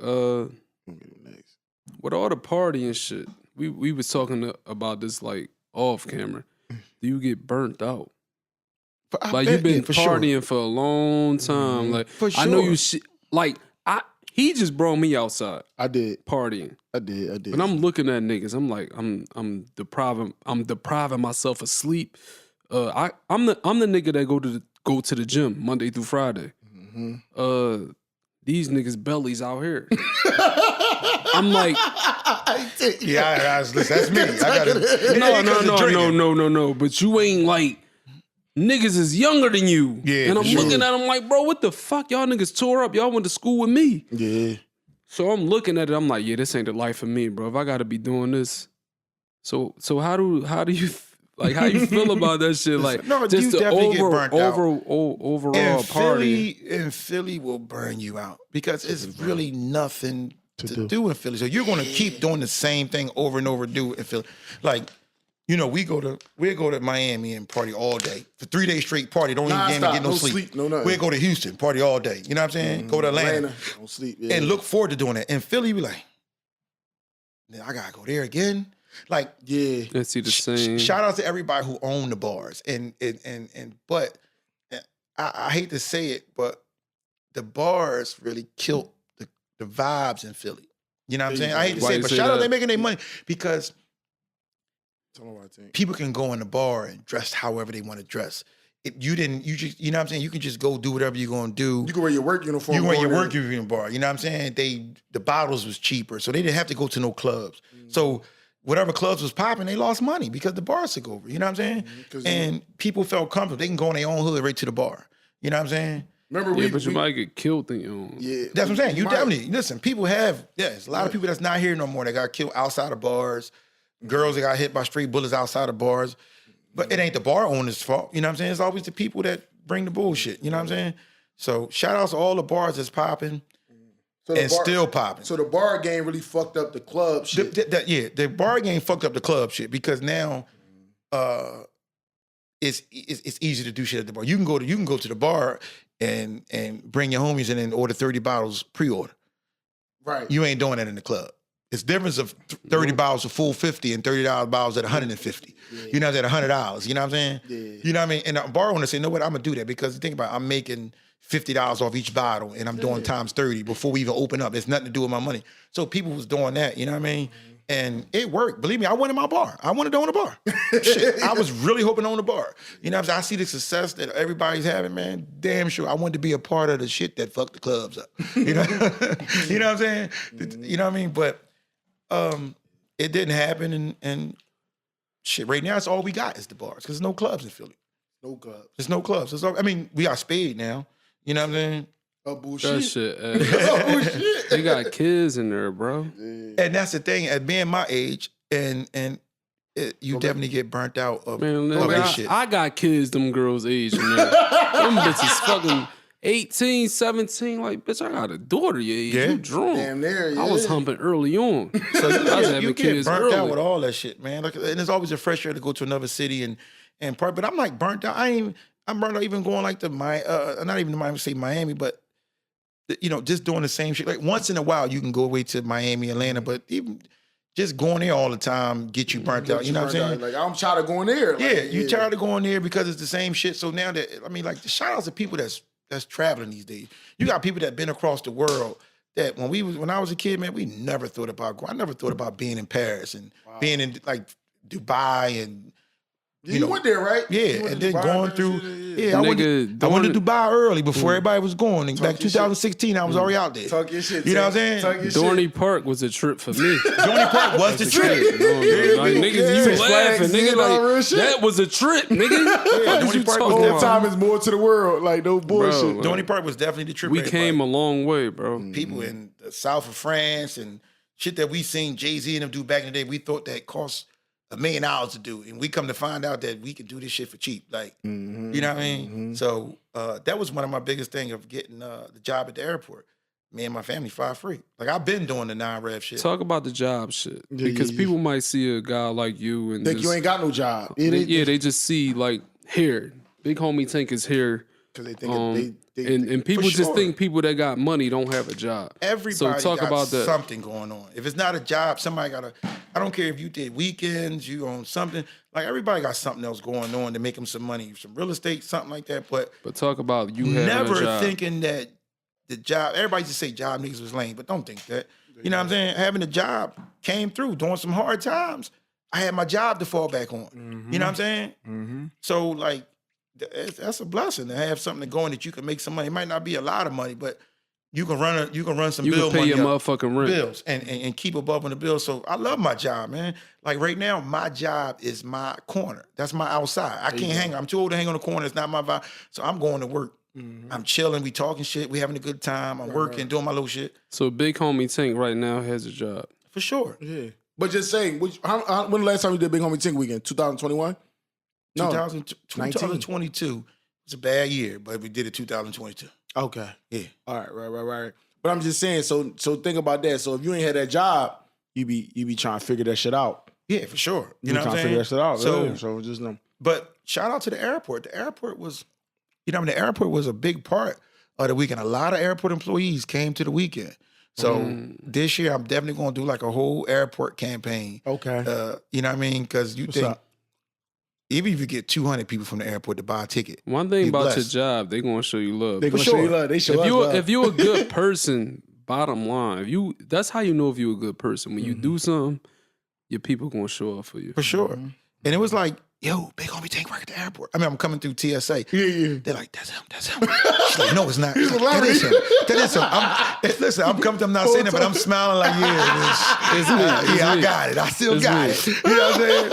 So right now, I said, we was talking some shit at the job today, and I was like, dog, if you go over there, you at least got to say, like, we got to go over there and do, like, a little shit like, yeah, damn, Tink, when you doing the weekend again? Big homie Tink weekend, when you doing that? I was like, that's my last little hurrah, so I got to rock off my little fade. Fuck that. Like, we gonna try to get some free shakes. You know what I mean? We got to go over there and talk that shit, for they be like, oh, yeah, that's him, give him a little free. So, no, we joke about that shit all the time. Like, it definitely, they definitely show love, and a lot of people were like, damn, that nigga got a job. I can't believe it. You know what I'm saying? But when did this come into reality that having a job is a bad thing? Or is lame to have a job? I'm gonna tell you, the pandemic fucked it up, but it was way before that. No, it was before that, that's bro. right. But everybody was on shit like, because it looked lame because the hustlers was winning. Okay. So the hustlers niggas was winning, and they had more money to spend. They said a working nigga don't got that extra money to spend. So it was the girls, I think, really that put the bad name on working niggas. All right, there you go. They don't understand. They are 80% cause of the bullshit.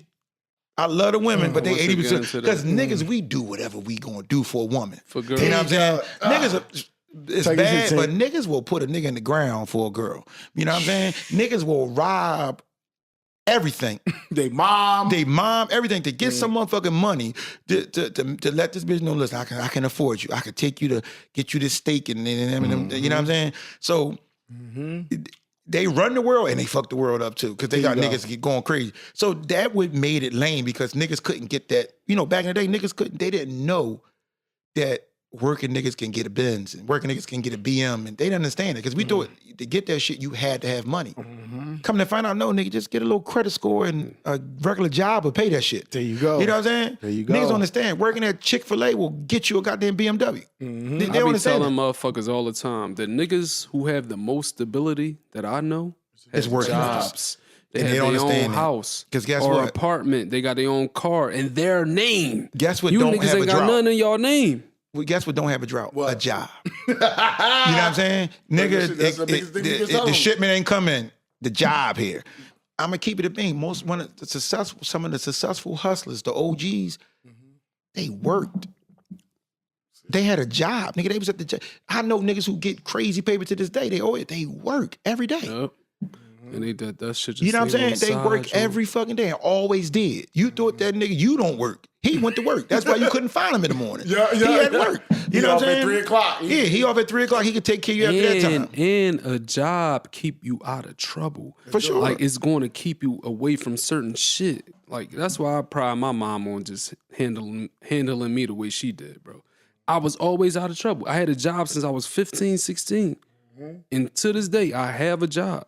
And that's what's up, man. Like, now, I didn't work in over, before I started at the airport, I ain't working over 10 years. Last job I had was 2009. Then I opened up a little detail shop. Then I did figure it out, though. Then I did my thing for a while. I was making some good money and everything. So then I was like, I mean, at the end of the day, no, it ain't worth it. I was blessed to never do no jail time. You know what I mean? I never been in no shit where I had to even think about telling on a motherfucker or get locked up or some bullshit. Never. I always stayed in my lane. You know what I'm saying? Every time. You know what I'm saying? So I was just blessed to stay out the way, man. That's all. Never had to go inside. I always kept a job here and there, so I always had some type of background, resume, whatever. So Get into that, though. What kept you like that? What kept you from falling to, like, the regular stipulations of, like, the hood? Being a follower and all that type of family. stuff. My mom, my brother. Shout out to my bro. You know what I'm saying? My big brother always worked. Okay. And had everything. You thought he was you thought that nigga was JBM back in the day, the way he was. You know what I'm saying? Like, he was dressed to the T, Gators, Gucci, all the crazy shit. You know, I used to sneak and wear shit to school. You know what I'm saying? His herringbone. This nigga worked. You know what I'm saying? So even though I went the opposite way, it always in the back of my head, like, damn, I can get it right the other way. You know what I'm saying? So mom and all of them, family, everybody kept you grounded. You know what I'm saying? Then half of my niggas I grew up with did time. So I don't want to do that. Yeah, that's ain't You know what I'm saying? Like, if I got to, yeah, but I don't want to do it. So that kept me smart. You know what I'm saying? Like, people, I had that chance to get it. I ain't gonna lie, I turned it down. I'm cool with this little thing right here. I'm cool right here. That's too much. That puts you in another ball game. You know what I'm saying? So so I always knew when to stay in my lane. You know what I'm saying? And that's what I pride myself on. Create my own lane and stay in it. I ain't got to jump in nobody else's lane. You know what I'm saying? I ain't got to do that. And I'm not saying nothing wrong with it though. You know what I'm saying? Because believe me, it could be a lane and you could be better at that lane than the person who started it. You know what I'm saying? So, but me, I just said, know what? Let me stay and do my own thing and go from there and have some success. I had up and downs, man. I've been fucked up and I've been to the point that I had everything. You know what I'm saying? Some of the hottest cars in the city, and I've been to the point that motherfucker didn't know. What? You know what I'm saying? What was I tell you? You said I got the I-8. Yeah, you know what I'm saying? They're going to take the I-8. Yeah, I had the I-8. You know what I'm saying? When that joint it was only 2 people in the city that had that joint. You know what I'm saying? And yeah, I had the I-8. I had the Maserati in 2010. It was crazy. Nobody had it. I think probably like one other person in the city had it. 08 from North had that jump. But that was it. So I had the highs and the lows. You know what I'm saying? But I was able to stay grounded and bounce through. You know what I'm saying? So you saying like material things. You was up here. Material things. You lost it. Yeah. So like movies, but we heavy movie niggas. Yeah, we vicious. So vicious like, movie niggas. I'm like, same. I don't read no books. I learn everything from movies. No bullshit. Any big word I learn, it come from a fucking movie. So like, So I'm use the heavy big words. I'm taking it as a side of disrespect. Yeah, I'm heavy on guns and butter. For sure. Guns and butter. What's guns? The shit that appreciates with value. Stocks and bonds, all that type of shit. What's the butter? Cars, clothes, jewelry, all the shit that don't amount to nothing. Before you go to I'm gonna tell you that. Get it, Tink. Rest in peace to Mackie Woods, right? Mac said you know, this Mackie shit. Woods, that's from That's down the my way. motherfucker, man. Mac was from Southwest. Right, you know what I'm he saying? was, So but- during the time when all that bullshit was doing something, Mac, we was all hanging with Mac and everything. So Mac said, he said, dog, listen, anything happened to me, and it's crazy, the streets, keep them guns. They worth something. You know what I'm saying? Just by you saying that, he said that, even though he meant keep the real guns. Right. But it's a metaphor. That stuck in my head yeah. as a metaphor. You know what I'm saying? Value that shit that's worth something and keep it and you know what I'm saying? And make it worth something, make it happen. And he said that shit, and I always stuck in my head like, damn, look. And by you saying guns and butter, that when I seen that movie, it always took me back to Mac saying, keep them guns. You know what I'm saying? And that's But it. why are we like that though? Because it's like niggas just like another joint is like, if you go through your closet right now, I just helped the girl move. Yeah. I said, bitch, what the fuck? All these motherfucking clothes and minks and shoes. Why the Ain't got fuck? nothing You going should have on. a whole escort service moving this shit or whatever. Ain't got nothing going on. Like, if you go through your closet right now and your closet adds up to more than what's in your bank account, that's bad. you a fool. For sure. Yeah. For sure. But we always did that. A lot of us, So why are we like we cracked that? the bank because you know what? That goes back to in our DNA, man. Like them people held back so much from us that once we get a time to shine, we gonna shine. You know what I'm saying? So that just it's fucked up. So it's like was it a plan to do that? Was it designed to do that to get us fucked up over this shit? Because the world makes all of the money off. Like we set the trends. You know what I'm saying? And they make the money. We don't make it, they make it. You know what I'm saying? Louis Vuitton made more money in the pandemic than anybody. You know why? They own Hennessy, they own Louis Vuitton, they own Christian Dior, and they own Moet. And what was the 2 liquors getting sold in the pandemic? Moet and Hennessy. What was getting war? Christian Dior and Louis Vuitton was the most bought shit, and they own all that. And Gucci, a little bit of Gucci. You know what I'm saying? And they own all that. So they played us right where we need to play it because we always going to make sure we fly. Yeah. That's one thing about black folks. We going to be fly. Dead broke, fact. but fly. Fly shit. You know what I'm saying? Fly to the Fly the motherfucker. Looking like a bag of money. Ain't got a bag of cents on them. We spent 20 grand to get fly shit. Yeah, Facts. No bullshit. You know what I'm saying? When you I'm just going, you older than us. You've been around, so I'm just gonna pick your brain. Cause I be trying to pick my own brain. So like when you was like at your peak and like, I ain't saying you not at your peak, but when you was like running around and you was younger. Yeah. So like when you was stunting, who was you stunting for? Was you stunting like for yourself or like the shit on other people? To keep it a bean, it was never about shitting on nobody else. It's about It's about them hoes. About them hoes. I'm gonna go get Yo, this this nigga remind me of my Uncle Keegan, bro. Remind me of my uncle, bro. I'm gonna keep it a bit. Yo, dog. Listen, I'm explaining to you, right? 2007, I just got a 650 BM, black hard top, black on black. My man said, yo, you want, I don't even hang with these niggas. My man said, you want to go to the cookout? Hell yeah. I'm going to show this motherfucker off to these hoes. It was a cookout. I met my wife at that cookout. Wow. I'm glad I went because I would never went with the niggas. Shout out to Cool, got me to go to the cookout. It was some Cool. You know, Cool live in Atlanta now. Oh, hey, Cool. Cool. Oh, my fucking God, you lying. You fucking lying. Cool. We just in Atlanta with. Not Cool. Hold on, Tink. Yo, we gotta show you.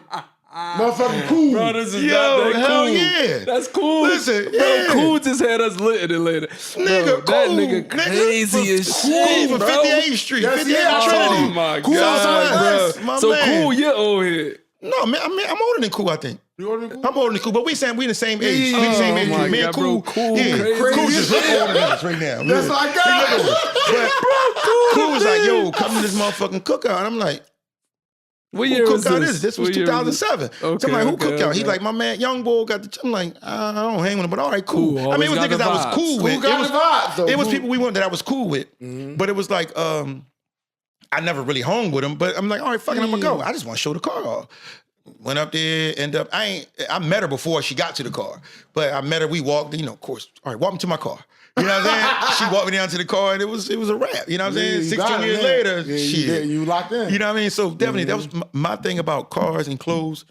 It was always about the girls. Okay. You know what I mean? Since day one, it was always about, you know what I mean? I got that from my uncle. That's what we live for. You know what I'm girls. saying? For sure. I got that from my uncle. His name Danny Mack, Willing Avenue. Listen, it was always about chicks. I want the chicks since day one, so I'm going to do whatever I got to do to get these bras. You know what I'm saying? In my means. I never went outside my means to do some extra shit. You know what I'm saying? Stepped out my lane to do some shit to get some bras or whatever. You know what I'm saying? I know it was a lot of people, and it was you think a lot of people say these words, and you got to look at them strange. Man, I'm going to get this. I'm going to shit on these niggas. What? So you going out and spend all your money on this fucking car, the rims and all, and you going to shit on who? You got to think about it. Some people traumatized from like childhood. It's like you never was that person as a kid. So now I always like he already know. I be telling my mom tell me right now like your problem is you think you better than people. I just don't think they better than me, mom. You keep saying that shit. Yeah, so I always was me as a kid. Like I always was the nigga that you mean. But like some I'm people home, wasn't that person. So when they come across a couple dollars. Yeah, I'm going to stun on these niggas. I'm going to make them feel... a girl told me, yeah, you made me feel belittled as a kid. I couldn't wait to get my Benz and stun on you. Damn. But you pulling up on me and you giving me some pussy. What the fuck? Like, how'd you... And she should be saying thanks because I motivated you. Yeah, You know what I mean? real I shit. motivated you Real to get your shit. shit together. Real Even if shit. you wanted to shit on me, I motivated you. You know what I'm saying? Sure. At the end of the day, that's no bullshit. For sure, That's- for sure. Damn. That's a big thing. Though. And it's so crazy. I know a lot of young boys that heard about the weekend and all that. And I keep it a bean. Like, I'm not gonna lie. It's like a lot of people only know me from the weekend. And that's cool. You know what I'm saying? Even though I've been moving and shaking for years. You know what I'm saying? Good nigga. I always been a car nigga. I had damn near all the cars. You know what I'm saying? But it's like, That was just your thing. that was my shit. I love cars. I grew up. Tink had there's no real bullshit, Boy, bro. this He had nigga a the shot. He got to take a shot. Yeah, give me another shot. Yeah. he had the I8. So- He had the I8. I always loved cars. Even before that, I had a bunch of cars, you know what I mean? Shit like that. So that was my thing. You know what I'm saying? Sneaks and cars. I never bought no, Right. I bought all the Gucci sneaks, all the Louis Vuitton sneaks, Chanel sneaks. That's it. I ain't buying the clothes. I'm buying the sneaks in the car. That's it. That's Footwear it. in You the car. gonna match that shit up. Like, That's what I'm figure that saying. shit out Yeah, later. footwear in the car. You know what I'm saying? So that was it. But Figure it out later, and I just stayed in my lane, did my own thing. So I got to know a lot of people, North Philly, South Philly, and I was cool. I got to know a lot of Memorial Day weekend. Ended up seeing a lot of South Philly people down there, right? And this is like one of the reasons how we got the Team Good Time name. You know what I mean? E came up with that name. Okay, yeah. You know what I'm saying? I wanted to know where y'all And got that I name just from. perfected it. You know what I'm saying? With the good times. You know what I'm saying? But shout out to E. He came out with that. The thing was, I party with people, and I party. Like, I mean, like, we party till we fall out. And they like, yo. oh, don't say party. No, not party. He think he tried to snort. No, You not so party sorry. party. Not party party. dance. We dance and party like that. No, I never did drugs. Take a shot. You know what I'm saying? We're gonna take a shot at the Big Homie Tink weekend. Let's One keep shot to the podcast. weekend, man. Man, to him Shout being outs a to keeping pioneer. it 100. You know what I'm saying? Yep. For sure. So Yeah, but people's like, "Dawg, my mans and them, they said you coming out tonight. They want to party with you." I'm like, you know, in the club. Right. Have a good time, not that party. You know what I'm Yeah, saying? not the party. You know what I mean? He's So sorting it those was like lines. that. So people, and then, you know, I met E through my man Dave. And once me and E clicked, we got tight because we just want to have a good time. Right. And once the names, you know, Team Good Times, you know, started, it never stopped because we always laughing, joking, having a good time. And you know what I'm saying? That was it. So that's all it's about for me, having a good time, enjoying myself, man. And that's about it. That was the best. That's just the best name you could come up with, though. Team Good Times. Yeah, So, and that's what really started the weekend was us having. That's why people fuck with us because we wanted to have a good time. You know what I'm saying? We gonna go down there and have a good time. Everybody party with us, drunk with us, and everything. And then people ain't have a problem when them ticket links went up to buy the tickets. You know what I'm saying? And they bought it and I came remember out. you sold out. You remember one year you sold out quick. Yeah. You had to add more tickets. I Hell got the yeah. early bird tickets. I got the add the party tickets. I'm like, damn. So, and then one year we had all the tickets, and then I had the pool party on separate. I had to sell the pool party tickets separate. Because of that after the rooftop party. Yeah, so people was just they bought the package. They're like, damn, we got to buy the pool party ticket. We ain't missing that. And something they was paying over. It was like the I think the party was like $225. So you think it was like $325 with the pool party ticket. People was really spending bread to come party. You know what I'm saying? So.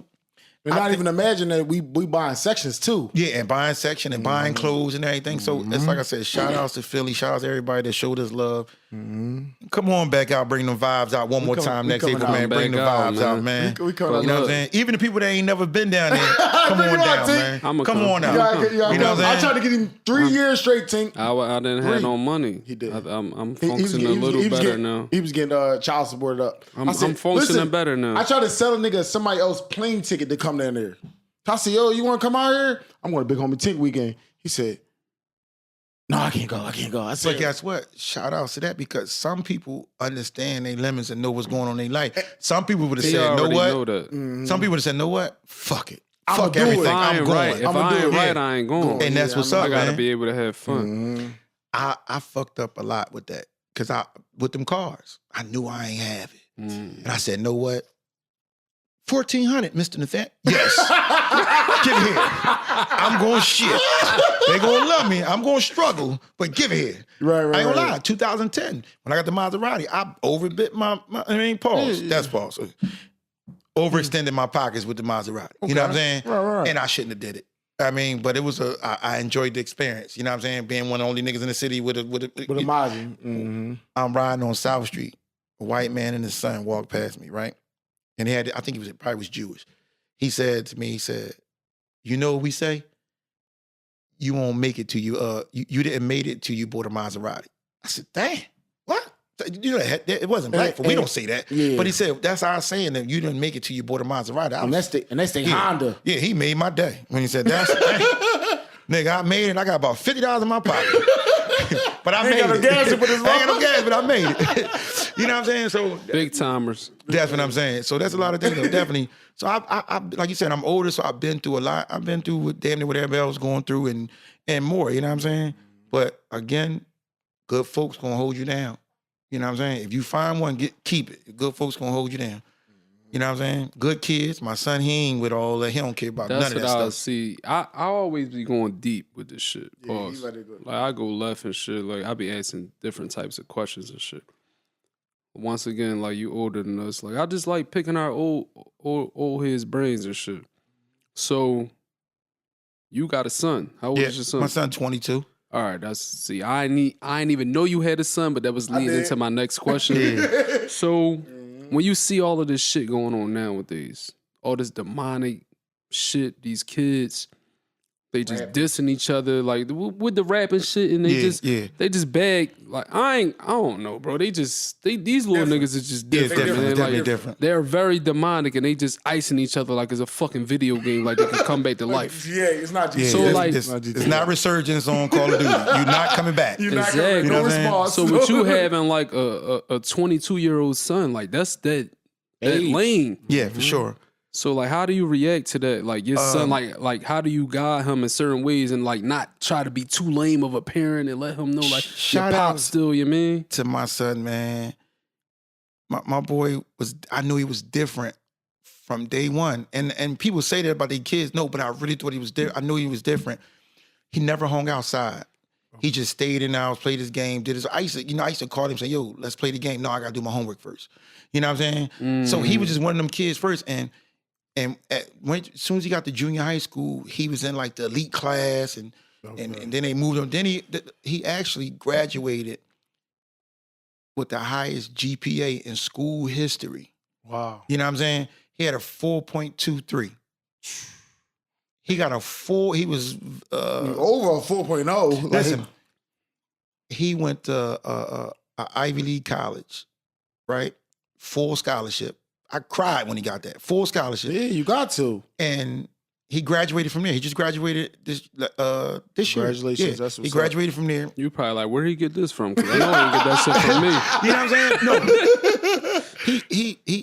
he a man of his own, man. He did it on his own because. So what about his mom? Like his mom had to like had something to play with that.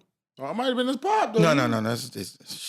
It's that. It's just all me. Yeah, he got that. Oh, nigga want to take all the. Yeah, fuck off. I ain't gonna lie. I'm just saying, like, he'll back me up. He'll back me up. He'll back me up because okay. I was a seasoned dad. I knew a lot. I did a lot. I've been around different people, and he peeped that. Like even when I had the IA, I used to pull up to a school and I loved it too. But it was more giving him the shine. It's like, yo, they used to go crazy. That's your dad, and you know what I mean. All the kids from school used to start following me, so they knew I was big on me Tink. So it was it was crazy. You know what I'm saying? So it was like my, you know what I mean. So it was cool. But now I think they 22. Like it's so crazy. The people that they can actually come if they want it. You know what I'm saying? I'm not advising that because I want all the grown folks to come back, but I ain't turning down no money. Right. But I real love all the grown folks. 22 is grown. Yeah, but 22 bring. I'm so happy that my son was one of the ones that didn't get into it. And he rap, but he on a J. Cole type rap. Okay. Like he don't rap about he don't know no street shit. Okay. You know what I'm saying? He rapping about the relationship with his girl, and he can rap You good. think like that's a good thing or a bad thing? Like that you kept him so sheltered? I didn't even keep him sheltered. He did it on his own. He did it on his own. But listen, he's so. You wouldn't think he's sheltered because he moved in that crowd where he need to move in. You know what I'm saying? Move at. You know what I mean? Like when he went to college, he fit right in. Yeah. It was multicultural college. Everybody, like people asked us like, yo, do you need anything? Like people that worked, it was black people like, do you need anything? Because if you do, let us know because this is so awesome. Like he was the only like real black kid. It was some other kids, but he was like one of the only real black kids that was there, like from the hood. Right. And when they seen that, the people that worked there was like, if you need anything, let us know. Like, I'm like, okay, thanks though. But he cool. Yeah, he good. You know what I'm saying? Like he good. And so like he know how to handle stuff. He work every day, make good money. He's saving up to get his own spot and everything. You know, he want to move either back to New York or go to LA or something like that. That's dope. So, hey man, I'm just supporting him doing what he's doing. And he made it easy on me. You know what I mean? That's the thing, yeah. Like he didn't care about I bought him, Christian Louboutins. He wore them one time, never wore them again. I'm like, yo, where them sneaks at? Like, he never wore, he don't care about that stuff. He kind of schooled you on guns and butter. Facts. Like I said, like him. And I'm so steady caught up on that.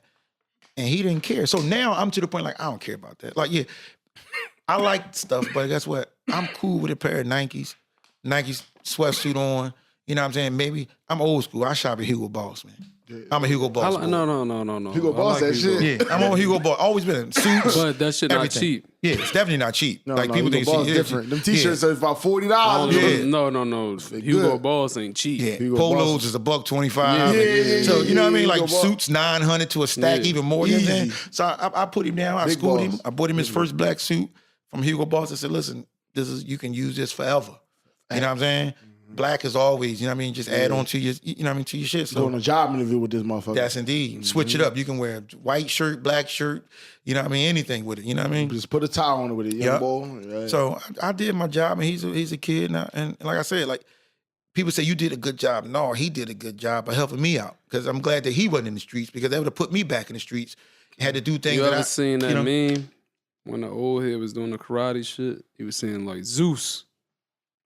You ain't see that? No, I ain't see that, no. His dad was doing the push-ups. The son was on the dad back. And he like, Zeus. He like, keep pushing up. The dad doing the push-ups with the son on the back.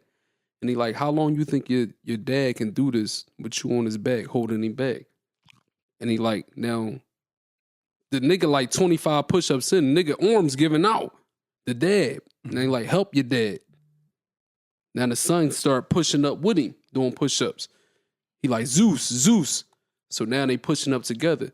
He like, now, when you helping your dad, this is you in real life doing the right things, going to school, doing That's what crazy. you're supposed to fucking do. When you not helping your dad, you doing all the bullshit. Mm-hmm. That's just real life, bro. Yeah, no bullshit though. That's a fact. It's definitely, man. Philly got a bad pandemic, man. That was going on, man. I don't know if it can be fixed, but I hope it do. Mm-hmm. You know what I'm saying? But with you being like so flashy or whatever, like you never like nobody never tried to jam you or nothing. No, not actually, because I don't put myself in them spots. You know what I'm saying? Mm-hmm. I never go where I'm not comfortable at. You know what I mean? Never did. I ain't no bitch. Ain't never been no bitch. I'm just a smart. So I didn't been in drama. But you like you've been around a long time. Yeah, been a long time to It don't know got nothing when to to do with bitch. being no You know what I'm bitch. saying? You know when to bitch. Like when to back down, when not to, you know what I'm saying? Overstep your boundaries. Overstep your boundaries. You know what I'm saying? Even sometimes like going through something, you know, like diffuse the situation. You know what I'm saying? Like, bro, you hyped up for no reason. Like, I ain't did nothing to you. You know what I'm saying? You a bitch. No, I ain't a bitch.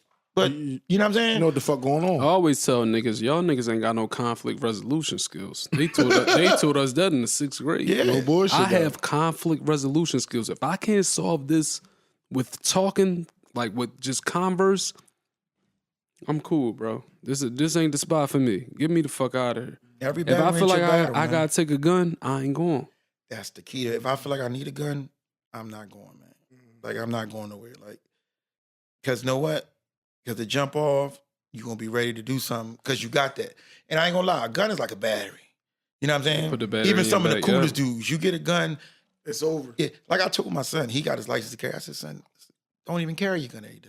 Don't. Because it's going to put you in a predicament sometime that You you're gotta going to have And to if you use it. might use that shit, You know what I'm saying? And then you might fuck your life up because the laws ain't straight. You know what I'm saying? You Everything think you is... shot a nigga on some bullshit. And then come to find out he was running away and shit. You You shot him know what I'm in the saying? You back. shot him because you felt like he still was being a threat. But now you done fucked your life up, all this perfect shit you had going on. Yep. So I try to tell him, like, don't even carry your gun like that with you. You know what I'm saying?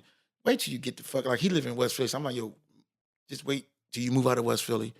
And it'll be much different. You know what I'm saying? Like, I always be on him, like, yo, and he not street smart, but he's smart. You know what I'm saying? So I can tell him, listen, you know, like, when you pull on your block at night from coming in, whatever you coming from work, look around. If there's anybody standing out there, just keep driving through. Yeah, You know what I'm saying? Just spin the block 3 times. Spin the block. You know what I Yeah, mean? If there's spin the anything block. going on, spin the block. You ain't got to stop and get out because you never know what might happen. So same thing with me. You know what I mean? Look, I used to, when I actually talk about the I-8, I used to pull up in the Wawa parking lot. I used to look on the bar because people was putting trackers on your car. Yeah, You know what I'm saying? Man, they Yeah, doing yeah. that shit now. Yeah.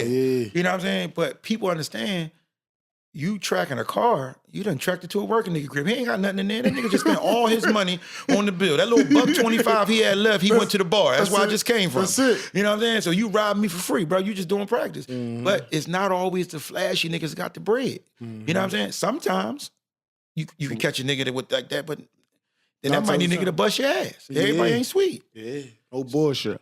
But to keep it a being, the young bulls ain't fucking with us. They fucking with the young bulls. Just we need to stay out their way. I'll stay all the way out there. Stay out their way. I don't do Yeah. nothing with them. I don't answer their phone calls. It get to a point like, it'd be like, Mark, do we want this young boy to come on this podcast? He No. might say the wrong person name. I said And RBZ, no. no, you listen, you with him. this nigga, we had Oskino on here. Oskino calling niggas names that ratting on him. He saying all types of shit. Oskino don't He give two going right fucks. along with him. Oh yeah, I heard old head was a rat. Yo, I ain't shout say out to nothing. Oskino. Oskino don't hold back. He don't on hold back man. nothing. But I'm telling him, I'm like, Mark, let Oskino tell that's Oskino's story. Yeah. Mine, That's yeah. on him. But I know he got you hyped up. Yeah, He got him hyped I was up. happy to see him. I was like, no Mark talking bullshit. about, yeah, I heard old head was a rat. I'm like, bro, chill, because old head's Yo. still out here. Like, you Listen. can't be doing that shit, Listen, bro. what I was saying on this, there's some stories of niggas in the hood calling certain people rats. I don't give a fuck if they did it or not. You ain't rat on me. You all right with me. Yeah. And it's fucked up. People hate that. Oh, you cool with a rat? No, nigga. No, I don't know what That's the fuck going on. street shit. Whatever happened in street shit, that's street shit. All right. You know what I'm saying? So a lot of people about to give you backlash for saying I know. that I don't statement. give a fuck. Okay, so listen. From what I got from this interview, you're not a street guy. No, for sure. I come up in the street, hustled, did everything. I came up in the streets. So you would work with a rat. But the thing about this is, I probably do work with a rat. I work at the airport. Yeah. You don't know. No. We not gonna sugarcoat it. I can't let you get. I can't let you get across. Like what? I'm saying, like, would you do business with somebody that told on somebody that got them jail time? What type of business? We ain't gonna say it on Street business? Yeah. No, hell no. Nothing. I wouldn't even conversate with them would about you street. do like just regular business, like club business? Say you if would do club say if a business. street nigga owned a club, Mm-hmm. and I needed a club. He was a rat. He done got niggas indicted, all that shit. But what the fuck him owning the club have to do with, unless he lining people up with wires and shit in the club, you know what I'm saying? But keep it a being, like the ratting shit is out of hand with the who's ratting and who's not. Ratting came from, and this is my old age, they came up with this shit. Ratting came from me and you doing a crime. And you get caught. I get caught, you get away. Damn. He was with me. That's ratting. You know what I'm saying? You go buy something from nigga and you get caught and tell. You know what I'm saying? I bought it from him. That's ratting. No, but I know bystander. I know motherfuckers that like they inherit that shit and it becomes their character and it's like, man, fuck that. I'm gonna get out of everything. Yeah, they become an informant and shit like that. But this is what I be saying, like, I grew up in the streets and shit, but I never adapted that culture. So I be like, I got homies that's really really big on that shit. And I be like, bro, all these niggas rats. Like all these older niggas got paperwork in some type of form. So like, I don't like uphold that law. Like, I feel like real men not governed by street rules. I don't like the street culture. I abide by the street culture. Like, I'm not gonna roll with a rat. I'm not gonna blatantly just be hanging with one or doing anything like that. But if they can, but this is what I'm about to tell you. What you about to say? I ain't gonna say what you about to say. But what I've learned is if somebody can create or they have resources, niggas are compromised.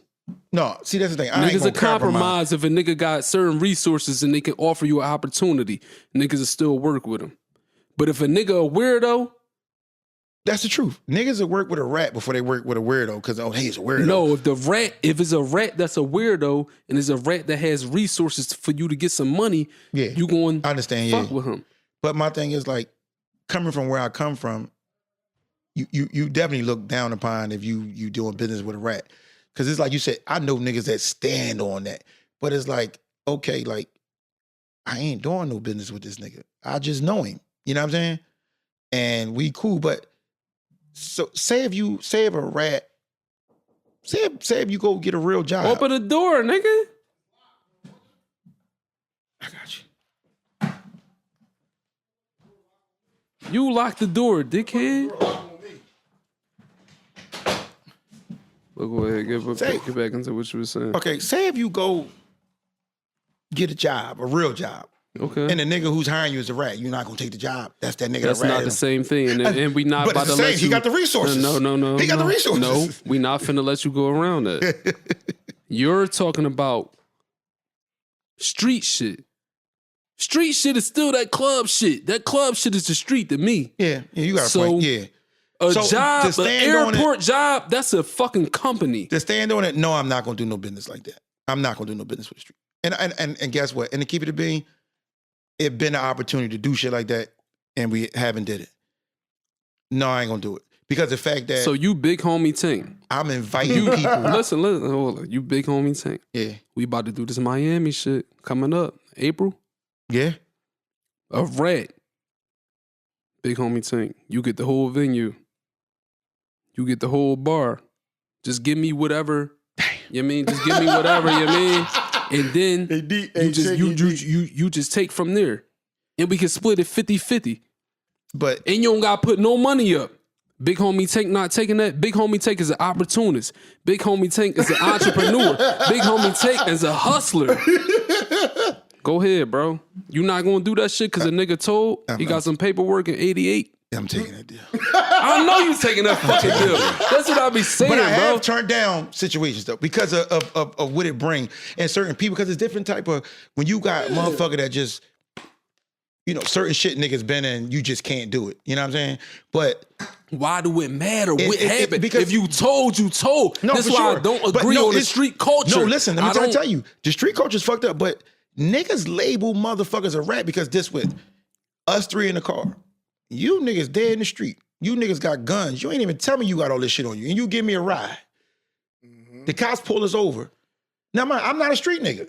I ain't or I'm a street nigga. It doesn't matter. But I get in the car. You didn't tell me that this shit's going on. You give me a ride, drop me off in my chick crib to get my car. No, I got a rebuttal for all of that. No, I'm gonna tell you this. Go ahead. So listen. We get locked up. You don't say it's yours. You don't say nothing. Or, prime example, you just kill a nigga. I pick you up or whatever and drive you. We both get like, you don't even tell. Like, I'm just saying, like some niggas got to take their own accountability for what they did. So why you gonna let both of us get locked up? You know I got kids and shit, and you did it. You just did it. I'm not saying I'm not gonna tell, but shouldn't you, before it get that far, shouldn't you just tell? Why take me to tell? Shouldn't you tell? But and say you did it. They don't. And this is what I'm telling you. This is what I said in the beginning. So is that nigga a rat because he told? Hold on. This what I'm telling you in the beginning. I don't agree with the street culture. Me either. I know. It's I'm too all old the for way that shit. fucked up. I ain't in the street no more. That's what I be telling niggas. Like, why can't, when do the boy outgrow the street politics? When do the boy become a man and like, bro, I don't abide by these street rules. I can call the cops if my daughter get raped. So, yes, indeed.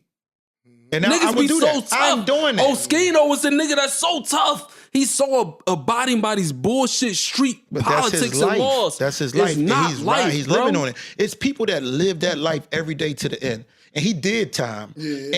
And maybe because and niggas told on him. That's what I'm trying to say. So niggas took time, took things out of his life, took money out of his family pocket. You know what I'm saying? Him away from his family. So he's gonna ride on that. Me, I always knew not to go deep in not to get not to go, get myself caught up that far, and I know not to hang around certain motherfuckers. Just to make enough money to where, you know like, what I'm saying? I don't want to get indicted for this or that. Now listen, that's me. I'm gonna tell you one time. That was me as a young shit boy. Go down. We there at the bar. Shit go down.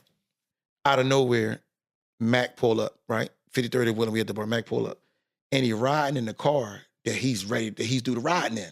This little 929, he do all the riding. So he pulls up in that. And he like, we gonna get these niggas. And he like, you got your gun? Now, mommy, the gun was sitting right there. Everybody like, yeah, we got our guns. I was like, no, I ain't got mine. Mm-hmm. I ain't got it. And I stayed. I mean, sometimes you got to, I just fell back. So I knew when to fall back. I told this nigga, we did another podcast, and I was like, we need more trays off Boys in the Hood. Yeah. Like, you got to know your fucking place. For sure. You know what I mean? Like, that's why so many of these young boys tell them, like, you got to know your place. I don't condone nobody snitching. Okay. I don't condone people getting people locked up, taken away from their families. But I don't condone it either way. I don't condone people not being accountable for what they did and getting people that didn't do nothing locked up and for your shit and you not standing up. Right. You know what I'm saying?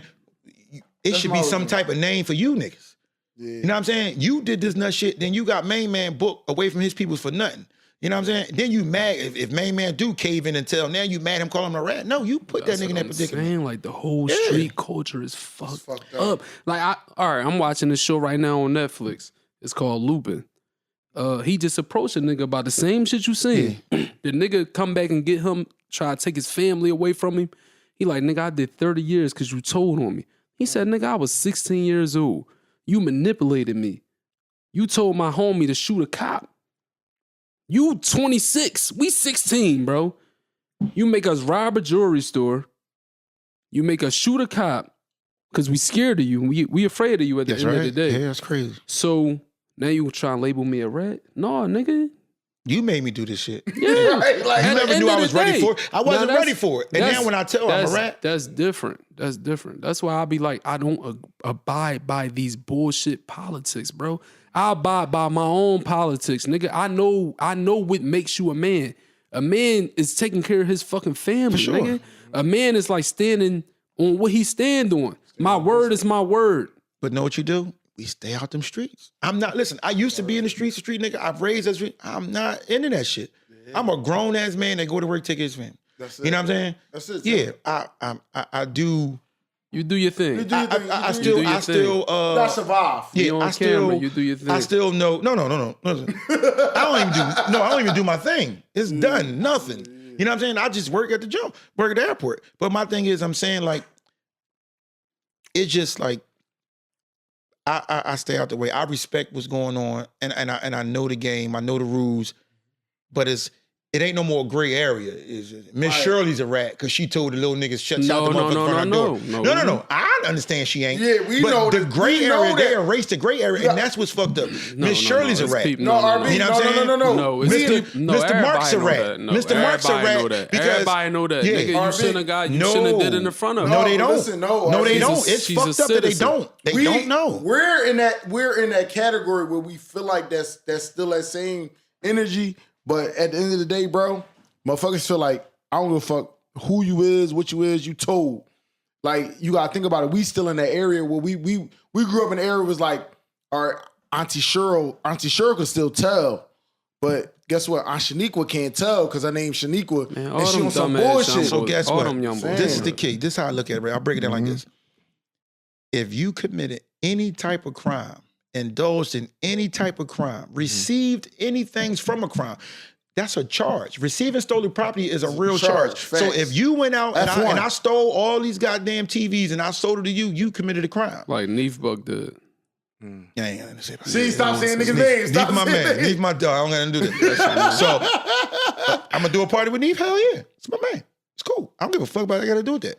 It's TVs. That's like minor. So listen, the thing about this is, if you committed any crime, right? If you committed any crime, been indulged in any type of shit, you should not be doing any type of telling on anything. Facts. You know what I'm saying? That's it. You know what I mean? That's it. You know what I mean? That's how it goes. So I still live by that. You know what I mean? Because I was in the street. I did in the street. I've been around niggas. You know what I'm saying? Listen, I never told on anything. And I you know what they I probably told on my damn self by listen. You know niggas gonna dissect this shit. No, for sure they gonna dissect. They gonna like big homie Tink. He gonna do business with a rat. But listen, fuck all that. It's okay. It's okay. What they okay. talking about? It's okay. We want Nigga, the it was rats in the controversy. weekend. It's rats in the weekend. It's rats every. My whole thing is if a rat can offer you resources, niggas gonna jump on it. That was my whole thing. It's rats who come home from telling, and then the big two, then the two, and they got to work, and niggas like fuck it. Niggas gonna jump on it because it's an opportunity. Tink, guess what? They was at that weekend, Tink. So niggas was at the weekend. Like, I don't listen. One thing about this, I don't give a fuck about none of that because I don't got nothing to do with that. I'm living my own life, doing my own thing. Spending that money. And I'm taking care of my folks.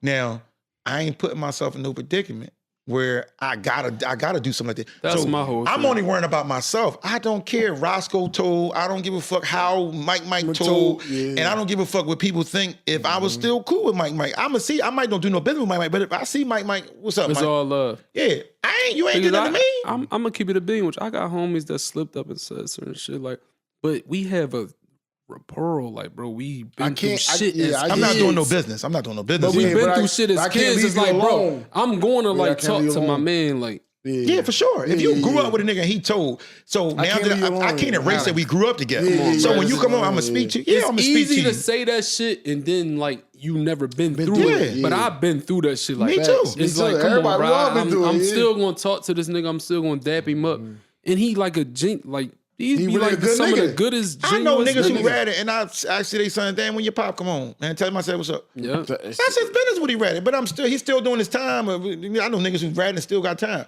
but the rat shit is so touchy.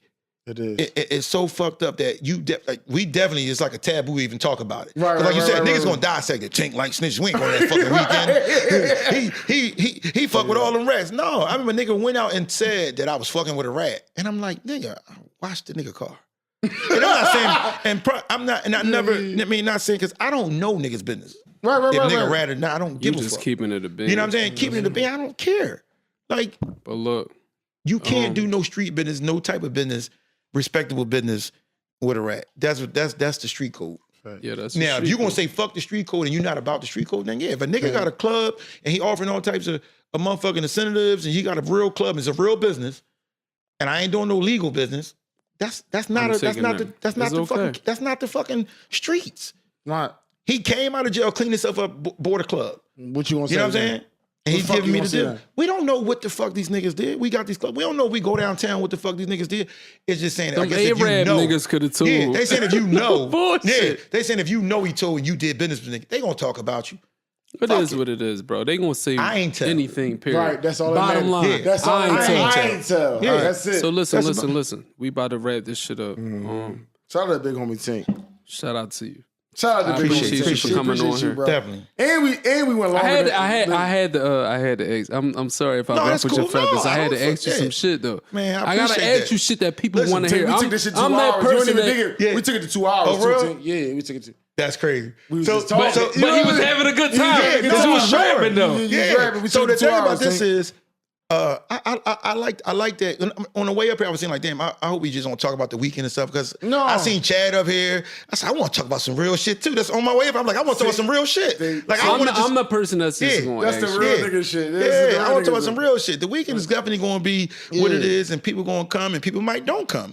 You know what I'm saying? But I wanted to talk about the real shit. I like that, though. And it's a podcast. Let's really get down and dirty. And I appreciate y'all. He been saying come up for a while. I appreciate you asking. I told him it was big time. I told him when you said for real, I thought I wasn't worthy. And I ain't got nothing to say about this, man. You know what I mean? You being too humble. I want you to stop being humble. He's being too humble. You being my too story humble. is my story. I'm the old guy now, man. I want you to stop being humble. But listen, you're not the old guy. You thinking that shit. Yeah. Stop thinking that. Tell him, right, BZ. LeBron James, nigga. He got the gray hairs. Yeah, for sure. He don't think he a young boy and he busting them young boys' ass. Pause. He cooking them young boys. Yeah. But I want you to ask us something. Yeah, ask us something, Tink. What you Anything you come to your mind, like I got asked him. I said, "What made y'all do the podcast?" So you want me to start? I'm gonna start. You can start. What made me do the podcast is like he started before me, y'all. Yeah, I started this shit like just me. Yeah, I was like stressed out, going through like my regular stipulations in life, a bunch of bullshit, residing in liquor a lot. I ain't gonna lie, bro. And I ran into some people that pushed me. Tasha Mack, shout out to her. She like, you watch podcasts all day. Why don't you do your own podcast? I'm a quiet nigga, bro. Believe it or not, I'm a quiet boy. I'm standoffish. And I started doing this shit, kept it pushing. I got into the wrong shit with it, like, got into niggas' personal business, like niggas telling and all that. And I'm like, I was going for clickbait. And I'm like, man, I know them. Like, I can't do that. And I quit. And this nigga came back around. He like, bro, we can do that shit. I said, bro, we can really do it. I was like, yo, bro, listen. I'll tell you, RB, you got the wave. I'm just hop on your wave and make you we're gonna get this focus that you didn't have before. So I'm just say, yo, come on, bro, we gonna do this like this. And then now I started off like this shit really was my therapy. My therapy too, though. It's therapy. Like, you can come here, you can say your piece, say whatever you want to say, talk your shit. You in the studio, you can vibe. And there's going to be a lot of people there because y'all touching a lot of subjects that people probably is going on in people's lives. Yeah. So people going to look like, damn. But bro, like, that's why, like, you got to understand, like, people know Big Homie Tink for partying. They just know Big Homie Tink for weekend. Yeah. If they listen to this and the way I'm going to chop this shit up, they going to know, like, Big Homie Tink is a real person. Has substance to him. You feel me? Like, that's why I'm asking you shit about your son. A little radio show. And we got to talk about so much stuff. She was like, wow. Like, you really need to come back. I didn't know you really was.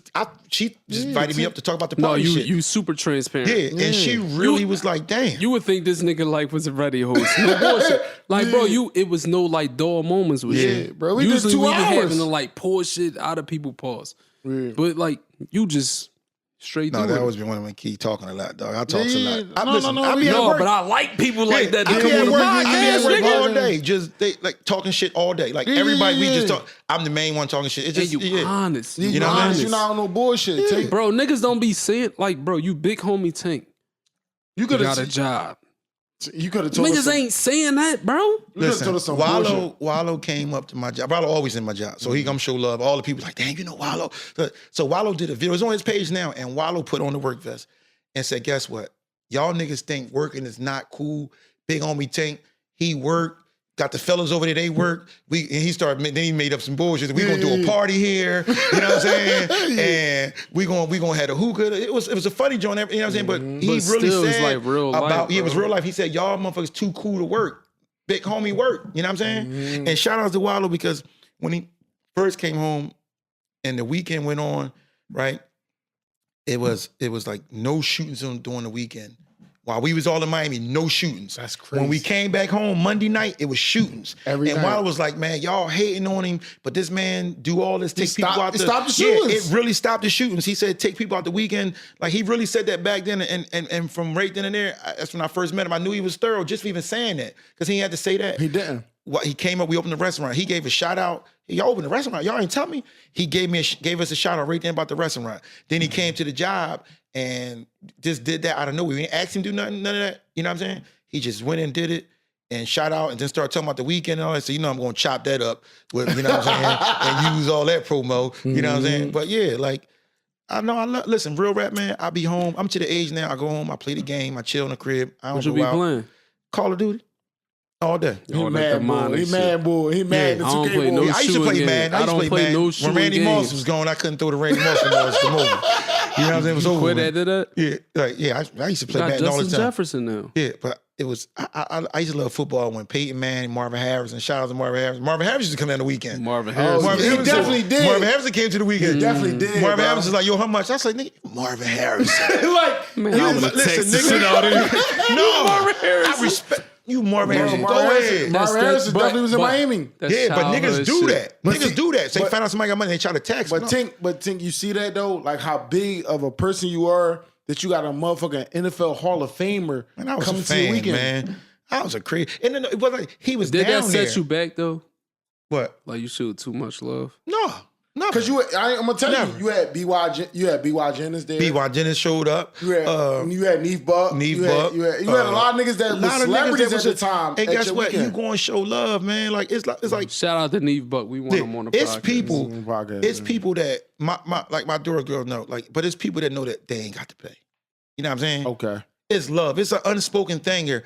I ain't got to pay at y'all events. You ain't got to pay at my events. You know what I'm saying? Now, when it came to the yacht party, I'm gotta not charge. paying for y'all. I gotta charge You gotta because I charge. gotta pay them for the food, so I can't pay for y'all. Like but I'm not gonna hit y'all in the head, pause for no extra money. Just pay what I got to pay them.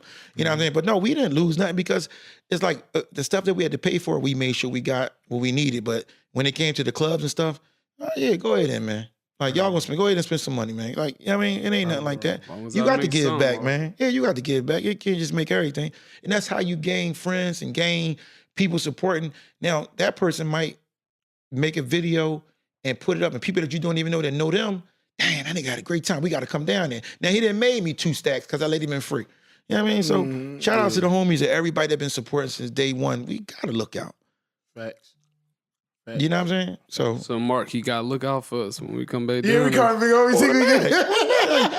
they listen, this real rap, man. The bottom been showing love. Tell You know what I'm saying? I got a picture with Tink Yo, in 2016. when I first met them, I just think they always been showing love. Even they always, what old head?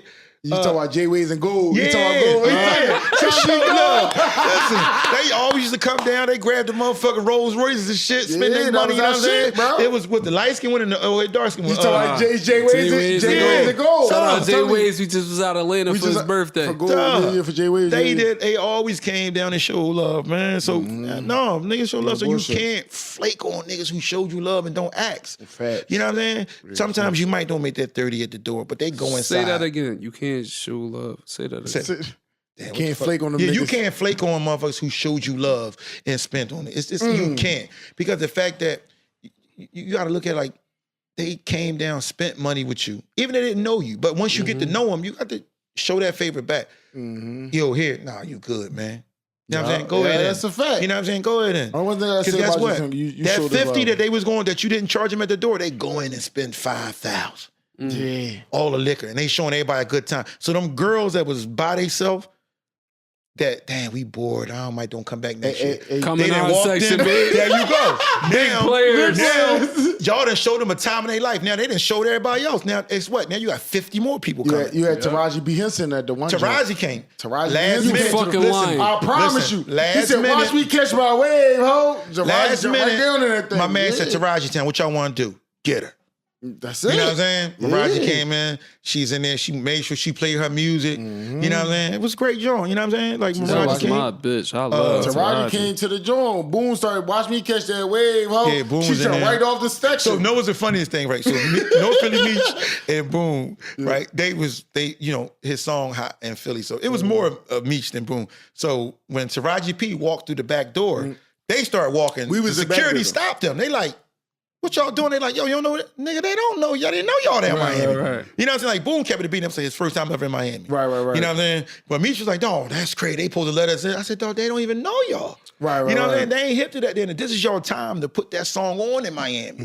You know what I'm saying? Because that was a hell of a song. That shit should have blew. You know what I'm saying?